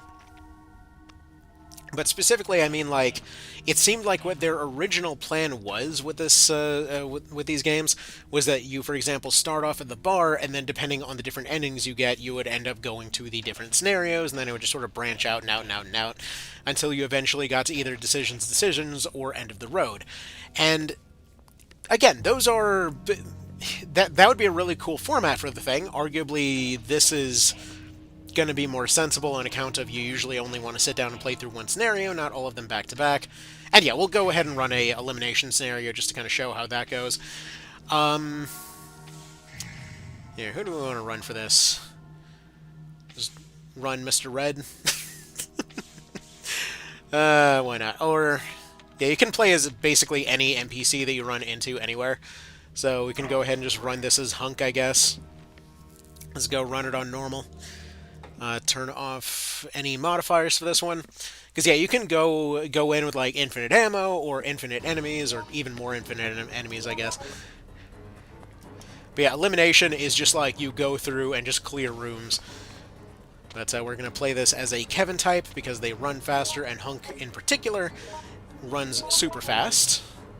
Also, they have this kick move. Also, if you let them sit for a second, they will re-aim their shots and get a guaranteed critical with whatever they hit next. But let's see. There's a broom. Do we want the broom? Probably not. Okay. And yeah, elimination is something that people usually do for unlocks. Of like they'll, let's say, they'll go and start running this a few times. They have some new characters that they want to go unlock, some new difficulties that they want to go unlock, and they'll just go and start clearing rooms more or less. You know, special moves or not, you can just do one of these.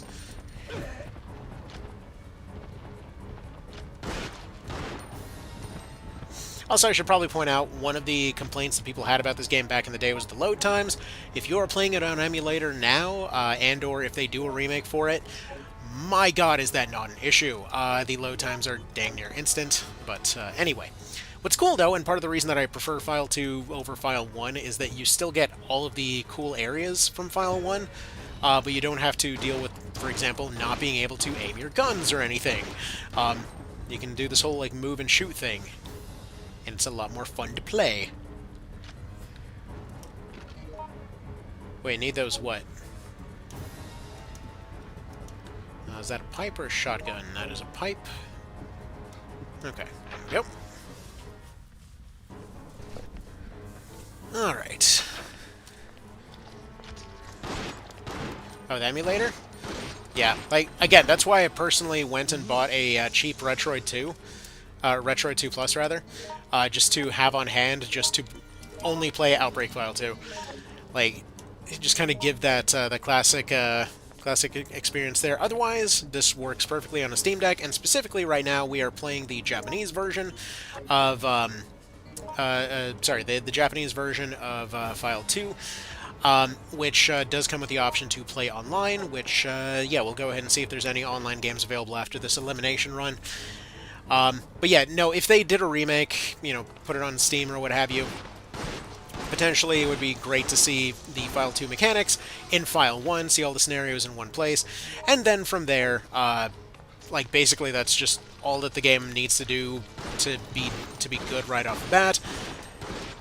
However, if they wanted to go even farther with it, then potentially maybe we'd see more scenarios like the File 3 that never happened.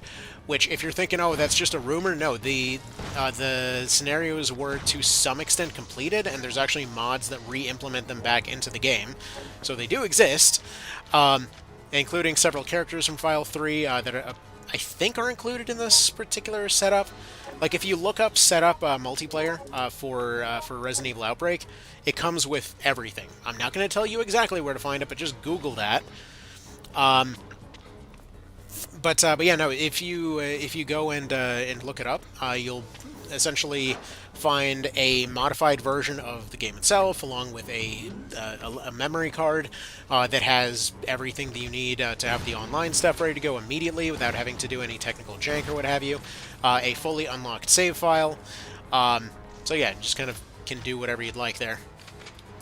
But it's what most people do to get this one going, and this is why I'm assuming that they kind of already have a version of this ready to go, because if they just took that, then just combined the scenarios from 1 and 2, maybe added an extra scenario or two, maybe added a couple of extra characters or what have you, just, you know, put that mess on Steam and done. That's, you don't really have to get fancy with it. That's all it doesn't even need that much. Like, people aren't really asking that much when it comes to a remake of this. Just, like, make it available. It's like, just make it work without needing to do all these extra steps, you know? Like, it's... Granted, it's not a ton of steps to get this running, but it is more than most people are willing to potentially jump through hoop-wise. It would be really cool if it was just something that someone could go, you know, buy for $30 on Steam or what have you. And then, yeah, everybody's all together, playing online, what have you. Potential good time there. I have no idea where I just put whatever I put.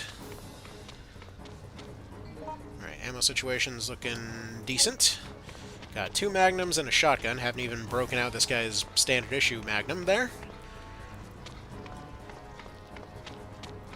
And yeah, I feel like the elimination mode, it was kind of whatever.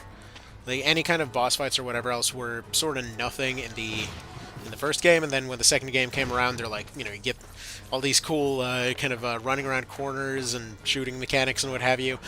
It just became a lot more fun. Alright, more SMG magazines, still no SMG. Stun Rod is great. If we were playing as a David type, that car battery would be very exciting, but no such luck.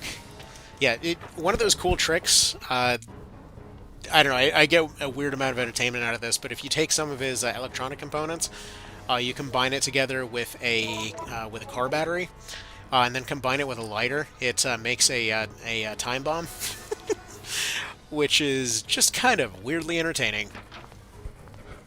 Also, by the way, the reason we went for Elimination 2 instead of Elimination 1, 1 has the rooftop segment, and that's one of those reasons that I also don't like playing File 1 very much, because Hellfire, the outer areas are very, very annoying. Yeah, so this is part of the Hellfire scenario right here, where it's like it's just a building that's on fire, and that's neat. As a concept, that's neat. Getting insta-killed by birds because you have to crawl along a burning ledge, not quite as neat, not as fun, not really a good time. Getting lost because every corridor is just bright, flashy orange, also not terribly fun. Right, then we go for this door, then we go for this door, and then we got one more staircase on the left. Then there's only 23 things left in this particular area, and then we'll check for a game online. Perfect.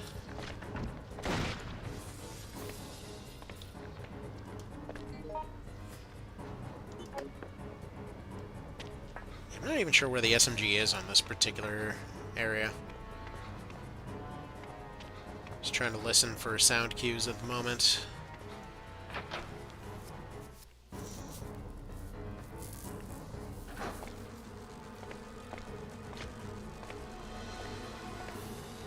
And especially on PS2, a lot of this stuff seemed really impressive. For largely the same reason the Monster Hunter did, it's just a lot more detail can be put into these little areas.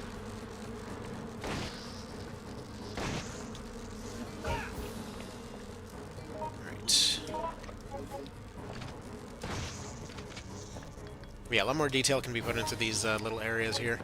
Just on account of they're made a lot smaller, everything plays a lot slower. So really glad they don't force you to do the jumping puzzle for this one, or the timing jump thing. I mean, I don't know, thinking back on it, I really miss the PS2 days. It's like, yeah, sure, nostalgia plays a part, but the weird limitations that they had to work around led to some really interesting results. Like, Monster Hunter is really the one that probably is the best example of this. This is literally the same story as Monster Hunter, except it's with zombies and shotguns, but like the limitations where they're like, we have this really large scale idea that we want to make work somehow, but we've got real comparatively shitty hardware to work with. It can't really handle a lot of things at one time. It can handle particle effects really well, and so we get results where they're like, okay, we can put more fog in things, we can put more fire in things, we can put more water in things. Just a lot of weird, interesting ways that they did stuff.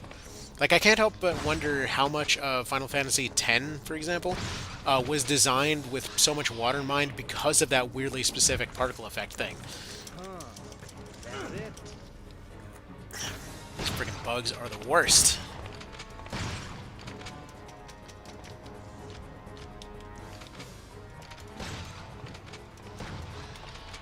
Alright, finally it's dead. I think I'm out of rounds for the shoddy. Yep.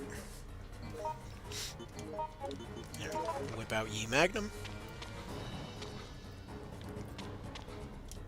Right. Chemical bottles are good, but not necessarily what we need right now. Same thing with brooms. Let's see, mostly been playing some cool games like Tactics Ogre One Vision and PSP2 on the Steam Deck. Yep. Thing's great for this stuff. Thing is an absolute nostalgia wonder beast. I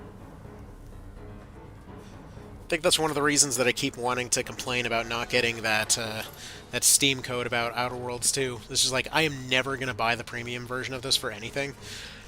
And one of the very few things that the Steam Deck doesn't do is Windows games, like specifically like stuff that's behind their installer and whatnot. And it can do it. It's just you gotta basically run a different operating system when you do that.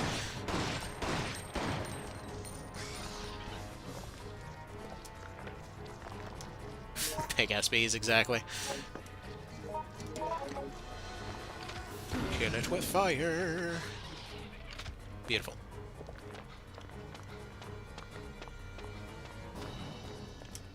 What are you? Your handgun rounds. Your recovery medicine. Yeah, I'll take one of those. Yeah, this is probably more than enough to clear the rest of the map here.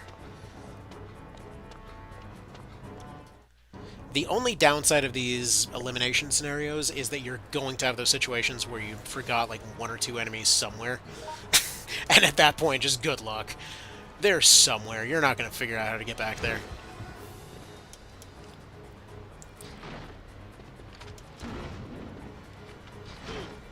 Although one of the cool things about this is that it lets you fight some enemies that you otherwise would never end up encountering. Like this vine thing, it only exists in one version of this scenario, specifically where you decided to wait for the bridge to fall down so that you can't actually access the rest of the level, and then if you specifically go back to go to the alternate version of the forest at that point, that's when you would run into those, and I don't think you can actually kill them. Although, there's the mandatory 45 bullets for this particular level, so technically that's something. Okay.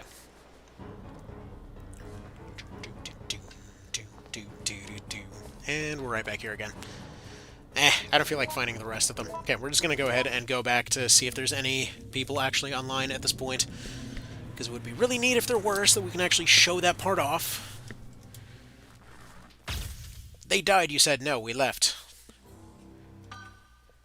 Will you save? No. No, we will not save, but we will go online. So yeah, this is how the online works. You set up your online thing. Basically, all this stuff is already set up for you by default if you find the thing that you have to Google. You just go to your previous connection, go to the thing, go to all your preset settings. It already knows your stuff. All you got to do is set up a profile on their server, and that's it. Like at that point, you're good to go. Most of the time, you'll find at least a few games happening. Usually, it's just going to be people putzing around, throwing out an elimination game or just like some random scenario or what have you. Usually, you probably won't have your pick of exactly what you want to play, but I would say most days you can find a game. Which is really a lot more than you'd possibly expect from any multiplayer thing from even like 5 years ago, let alone what is effectively a more than decade old zombie simulator from the PS2. So there's that. They also have some weird experimental variations on maps every now and then. I guess for just random mods they're screwing around with or something. So there's that. But alrighty. So yeah, what do you guys think would be a reasonable price? Like if they did, let's say they did something that they combined Outbreak 1 and 2, they maybe added a couple extra maps, they added the characters, added in the ones that were maybe missing from, the ones that were planned for File 3 and whatnot. The data miners were able to put back in. Like, let's say they make something like that, they pop that mess on Steam, let's say it looks as good as it does on an emulator, runs a decent bit faster because the original load times kind of sucked. Has network stuff. Like, what do you guys think? Because I'm thinking that should probably be like a 30 or something.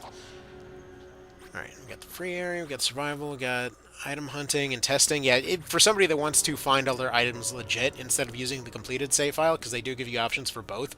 That's when you have stuff like item hunt, where they actually will highlight the items for you. Alright. Let's go ahead and set up a scenario real quick. So let's just say a very hard game, 4 players, wait limit will be 10 minutes, sure, why not? Set this up for Desperate Times, gonna go ahead and play as... whatever, we'll just go as Mark.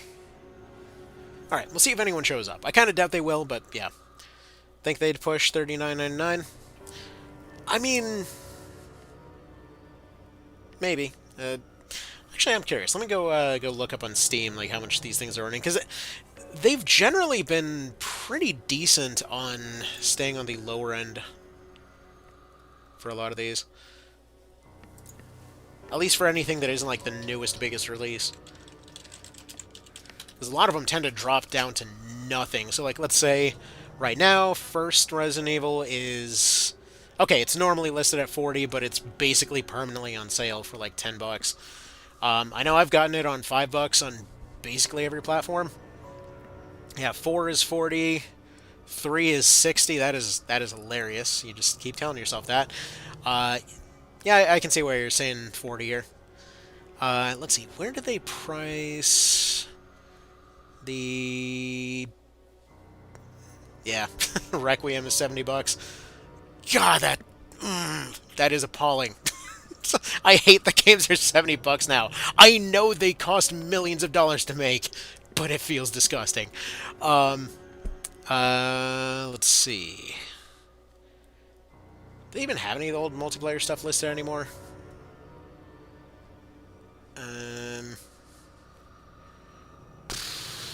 Let's see. They have some deluxe version of RE2. Sure, why not? Revelations was 20 bucks. I mean, that does feel like it's roughly in that same kind of pile there. It was like Revelations 1 and 2 were about 20 bucks. Although, are they still doing the episodic thing on those? I don't know. Possibly. Let's see. Village. I can't tell which one of these is what here.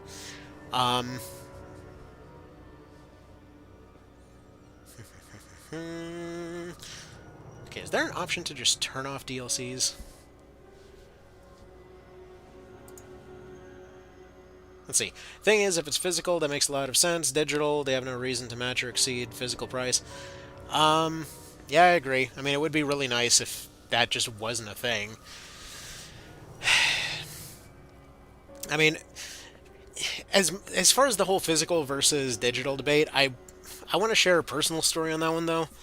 Because, like, as much as I respect the idea of, you know, it's nice to be able to own your thing, and then you can go back to it, and then you'll own it, a lot of my physical collection never made it to this day. A lot of my original stuff got either damaged or had to be backed up digitally in some way or what have you.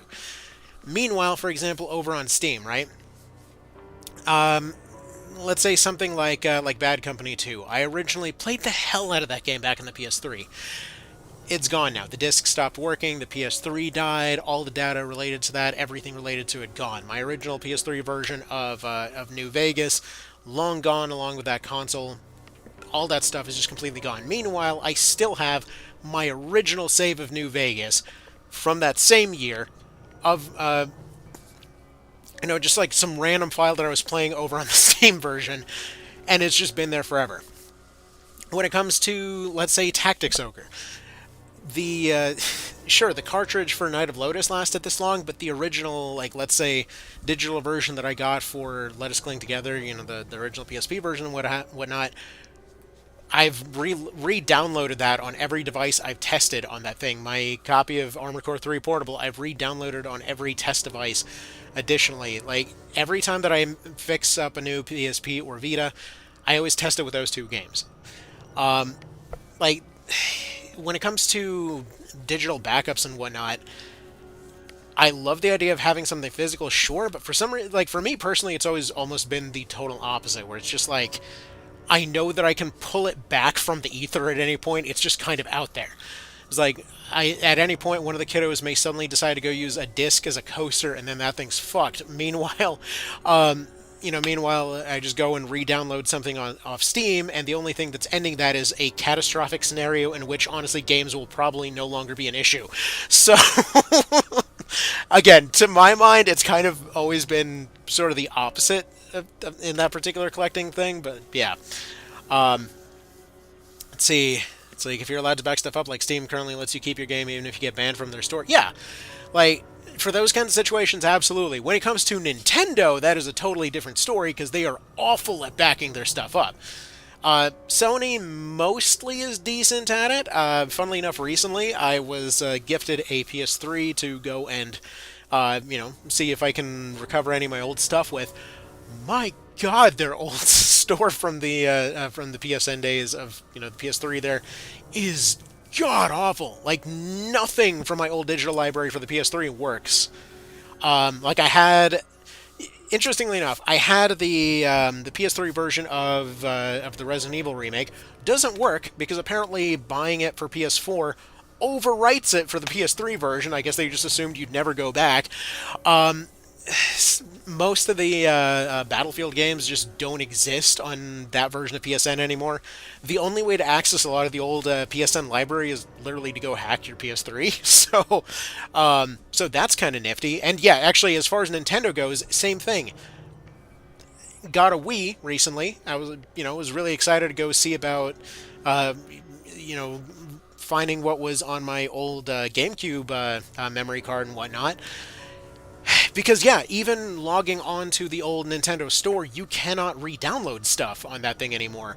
Um, like that thing is just toast. 3DS still can to a limited degree, but like to get a Wii going, I don't know if maybe there's some specific roundabout way to do it. But when I tried to do it, it just said the store didn't exist anymore. So yeah, eShop's just straight up gone. It's like even your backed up stuff is just kind of kaput at this point.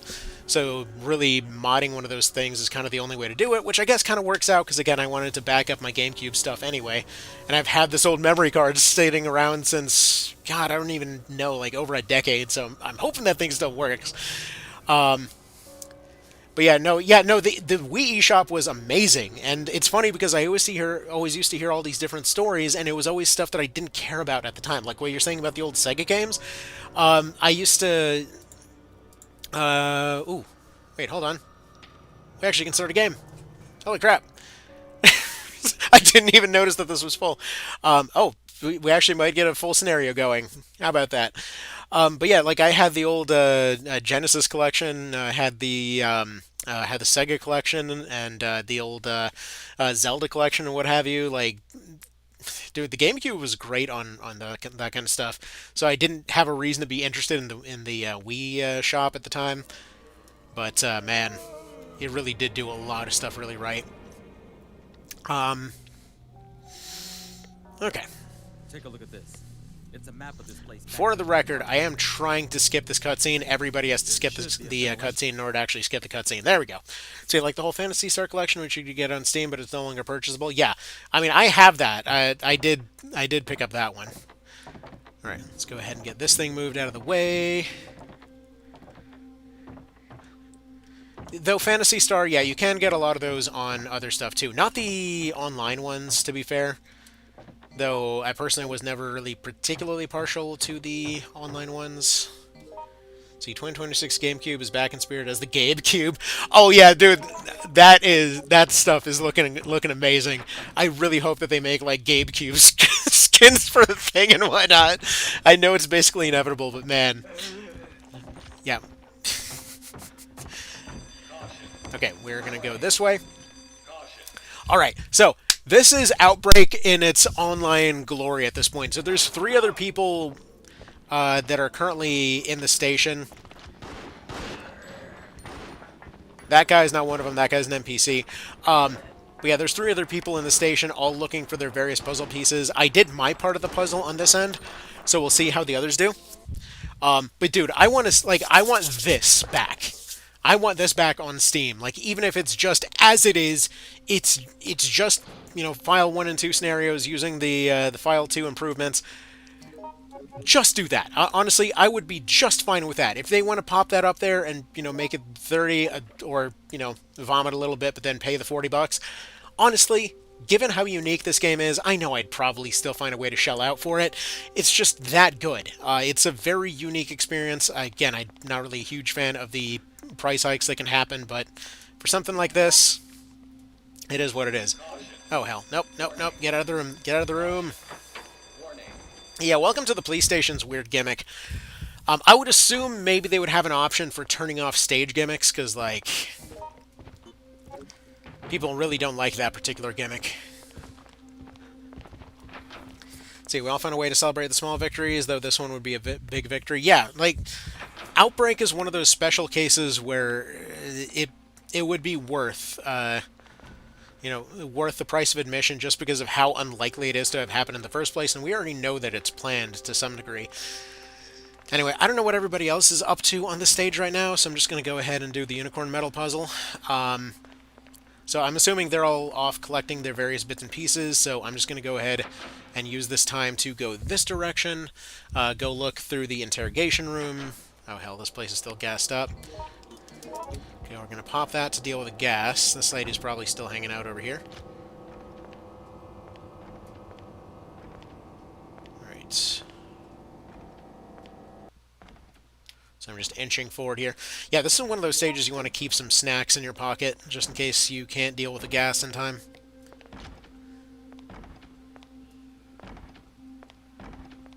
It's these moments right here, man. It's these moments with this game.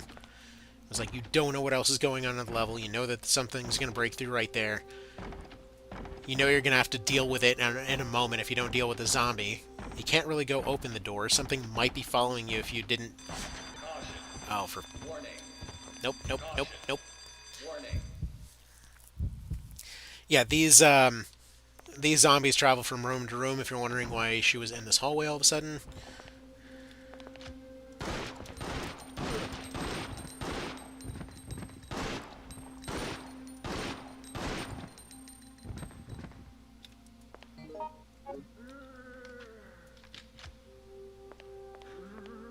Alright. Break through those windows.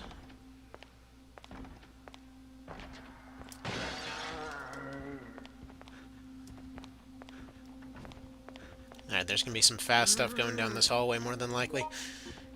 I forgot to pick up the damn metal. Okay, well, I suppose we're going back there anyway. Yeah, I popped it out of the hole and then forgot to actually pick the thing up. Way to go. Alright, pop a snack. Alright. What the hell? Okay, apparently he's nearby here somewhere.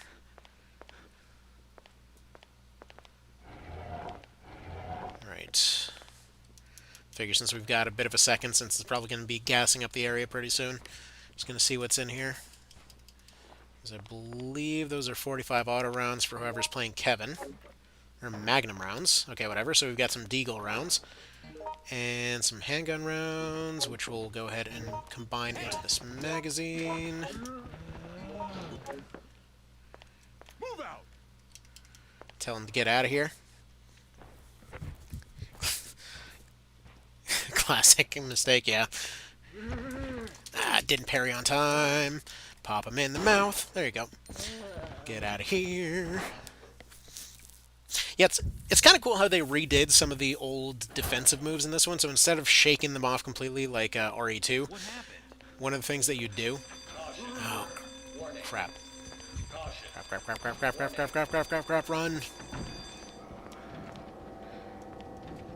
Yeah, if you're in the gas, your virus meter goes absolutely crazy because whoever came up with the security measures in this police station was a complete asshole.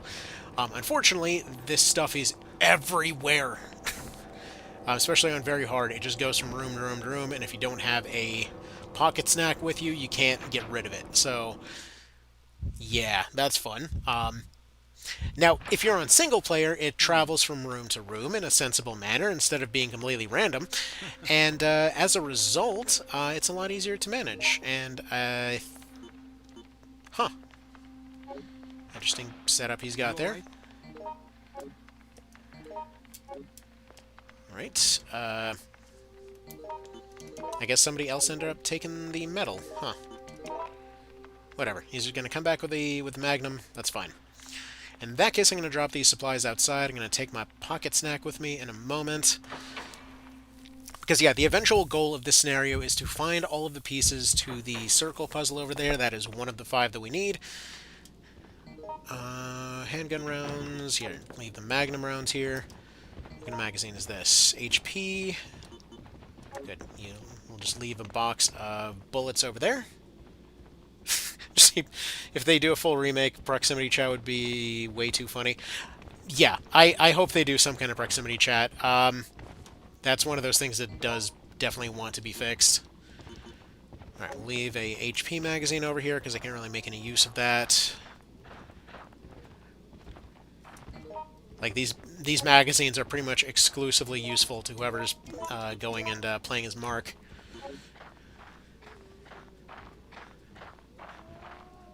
So I think I'm just going to stick exclusively with the pistol for this entire scenario. Alright, 89 pistol rounds. Yeah, I'll leave the Magnum rounds there because they should be pretty obvious. Let's see, what's over here? Because these items are partially randomized for multiplayer. That's why I'm going around and checking things. We've got some shoddy shells. We've got some mixed herbs. Got a stun gun. Okay, interesting.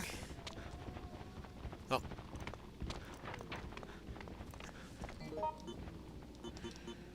Alright. Hey, you! For the moment, Wait a sec. since this guy's running around with his burst handgun, I'm going to go ahead and give him his rounds here. Go. Come on. Dude, take your bullets. What you doing?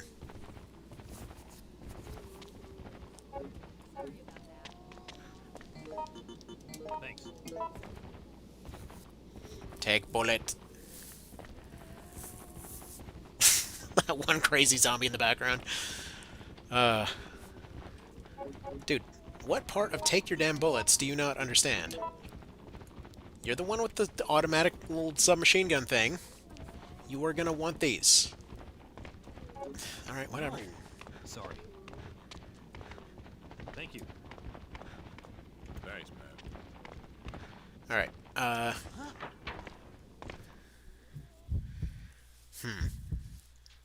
Right, whatever. We're just gonna leave the pistol rounds right here. So the hall is relatively safe, by which I mean it's completely safe. So we'll just leave that box right there. Keep the pocket juice. What's your deal? Alright, she's got a bunch of pistol rounds. One weird thing to keep in mind here is you do get people playing the occasional mind game, where sometimes they'll just play it extremely safe. Like, you'll see somebody running around as one of the ladies in one of the half-naked costumes, and they're like, "Oh, you know, poor me, I just got to hang out right by the exit to the stage the whole time." So it's just kind of funny how that goes, but either way, I don't think that's the case because she did end up going and getting a puzzle piece, so we're going to go ahead and pick up the one from up here. And I think that's probably 3 out of 5 handled. I think the Kevin guy was probably going for the basement and couldn't figure out the way down there. Are you kidding me, man? Why would you put it back? What? Okay, this guy's new. Okay, let me explain this puzzle. So, there's a chest. It can only serve as a platform on one side. The area that I started allows you to push it through so that it's available to pick up that one piece that's up top so that you can go use it and put it down here. That is one puzzle piece that never moves regardless of anything. Okay? Now, more than likely in this scenario, we need to go get the evidence and give it over to Ben in order to get one of the puzzle pieces. We already got the one from the interrogation room, and we saw that one of the characters ended up going and getting another one from somewhere. Now, that was the black one. I don't remember which one that is specifically. And we know that there's one that's going to be in the safe. Given that she ran from there, I'm going to assume she picked up the one from the safe. Which would be the evidence one in this case? I don't know. Anyway, where the hell was I going? This way. Now, there's absolutely zero reason to not just climb up on top of the box, collect the piece, climb down, and then move the chest, because you can potentially complete some extra objectives if you move the chest back and open up the safe that's on the other side. I believe sometimes it's a burst hand... That's why. He wanted his burst handgun. Oh, hell. Do the parry.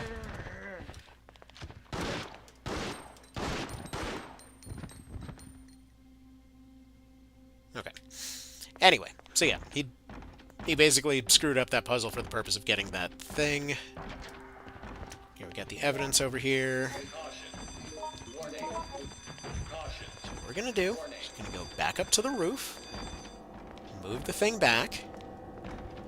This is part of the reason that this gets weirdly hectic online, because sure, you have 4 people rather than just 1, but then you're going around and screwing with each other and have no direct way to talk with each other.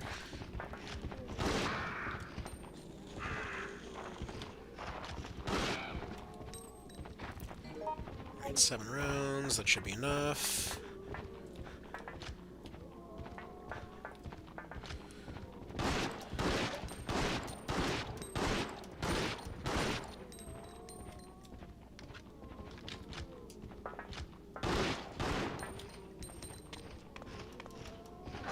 Decent enough. The guy's gonna be at low health. Alright.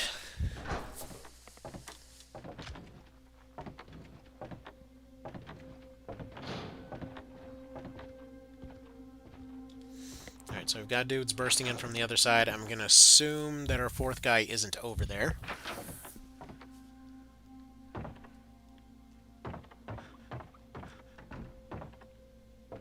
What the hell did he leave in here?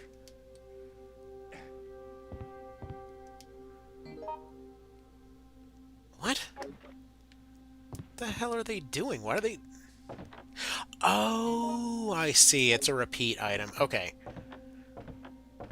Sorry, when you're playing single player, they disappear. When you're in multiplayer, they're all over the place.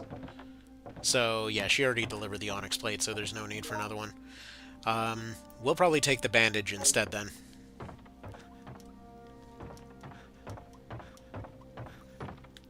But whatever, we'll move that thing back.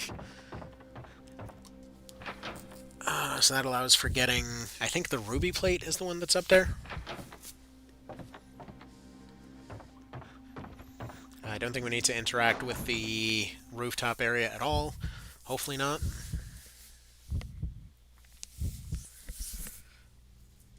Oh, perfect. They already got the puzzle handled. It'll take at least an hour to get through a space this narrow.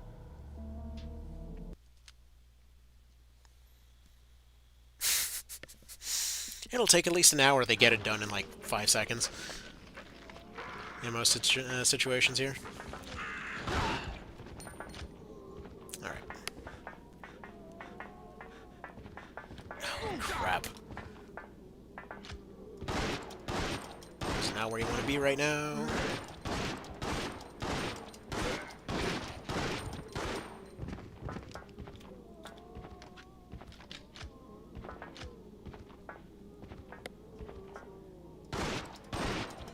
Kind of got caught out of position here.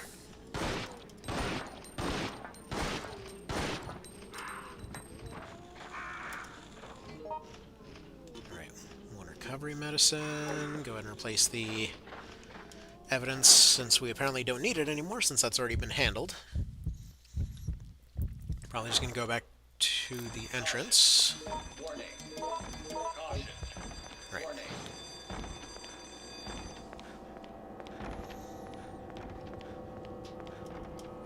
Well, I mean, if everything's going to go ahead and be handled, I guess we'll just go up to the front, get ready for the final fight then.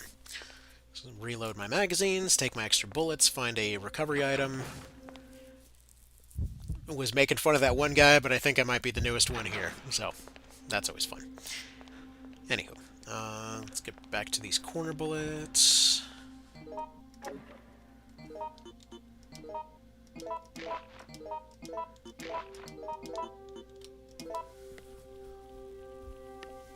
Perfect. And what I was saying earlier about somebody picking one of the ladies and just kind of hanging out in the hall, I think that might be what this lady's been up to, but don't know where they're at. Yeah, they're just chilling.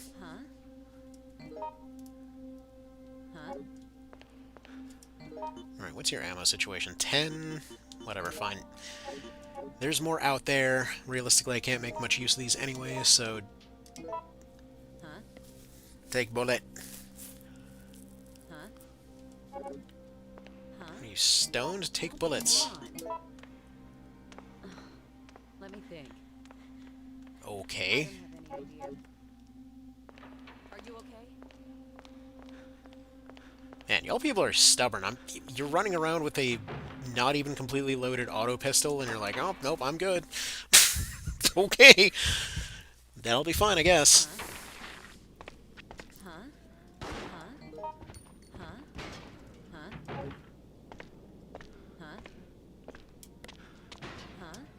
Alright, fine. I guess we'll replace this with this. Go back to pick those up in a moment.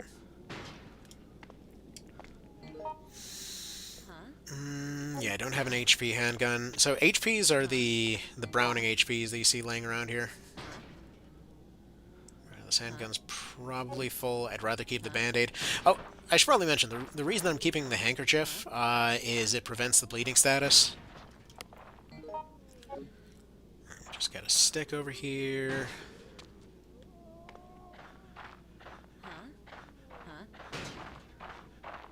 What is this person's problem? Why do they just keep emoting?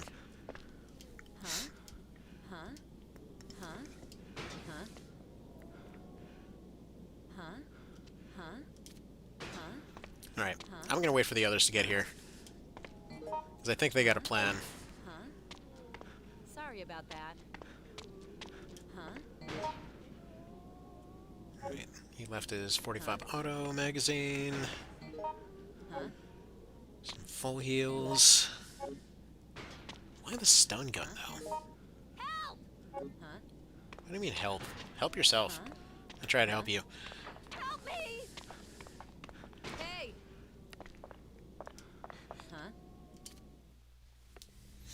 Whatever, we'll just go ahead and get the final scenario started. Listen up, everyone.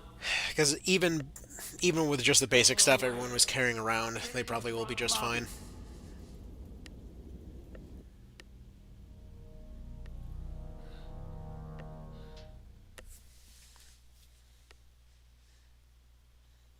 So as soon as the Kevin guy shows up at the front, then we'll be all good to go. Mark! Sorry, no. Sorry. Hey, Well, you! you just be pissed then. Yeah, they've got their shotgun. We've got the other guy with the SMG. Yeah, we're good.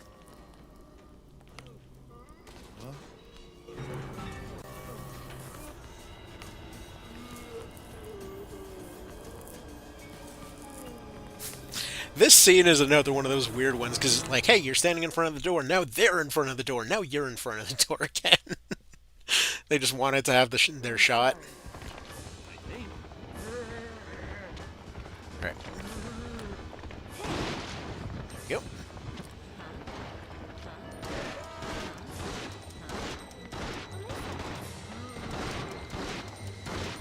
Thank you.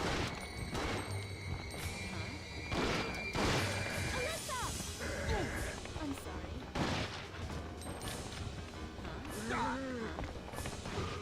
Sorry about that. And yeah, at this point it's just one gunfight and then you're done.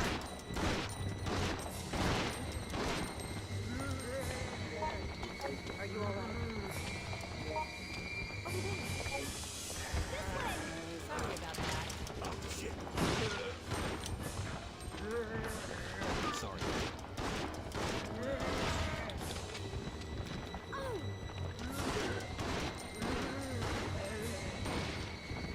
Damn it! Mark! Elisa! Elisa! Come on! Oh, she died. Elisa! Damn!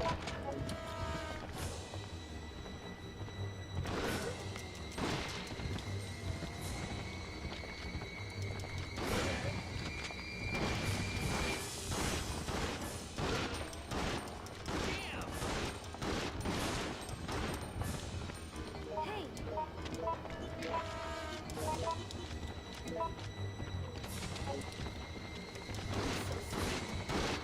Sorry.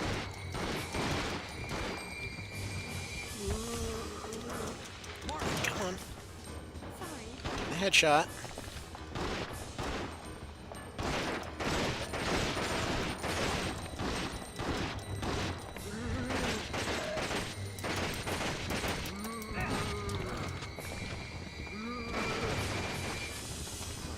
I can try to draw him over this way.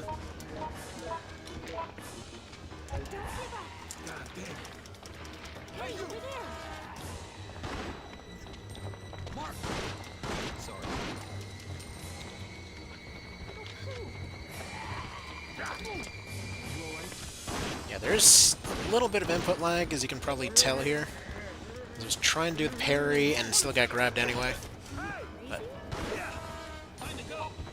Time to go. Time to go.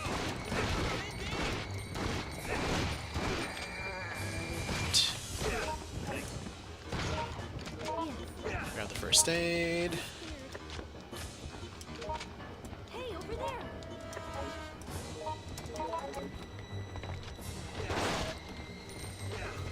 Why she didn't use this thing, I don't know.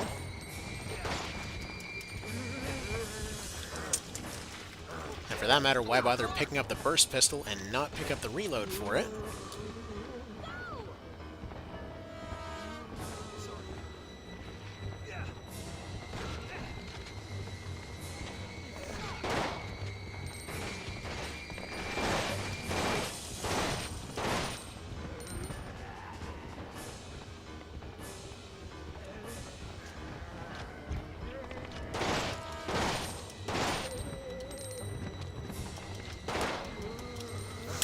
Oh, come on.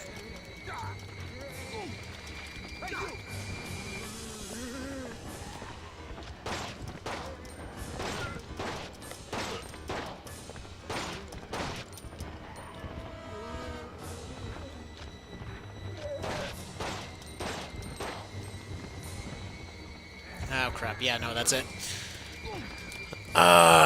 So close. Although, this is actually still technically winnable. Hold on. Get off.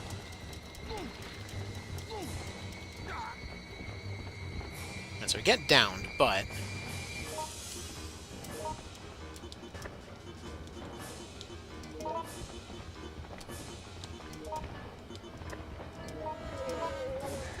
Okay, now we're back into fine.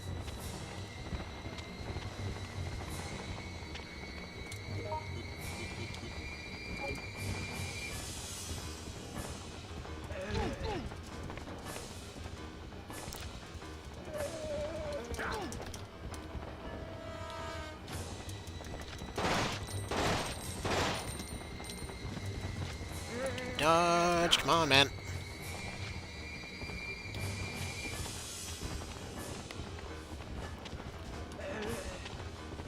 Yeah, okay, never mind. This is definitely not technically winnable anymore.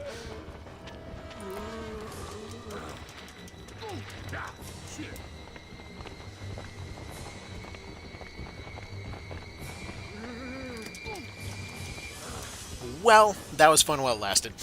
Yeah, no, I don't know what the hell happened there, though.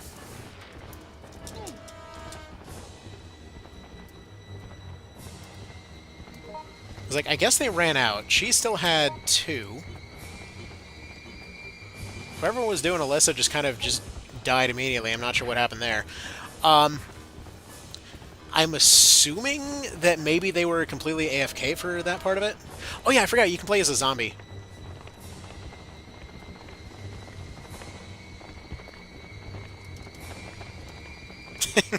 So that's amusing.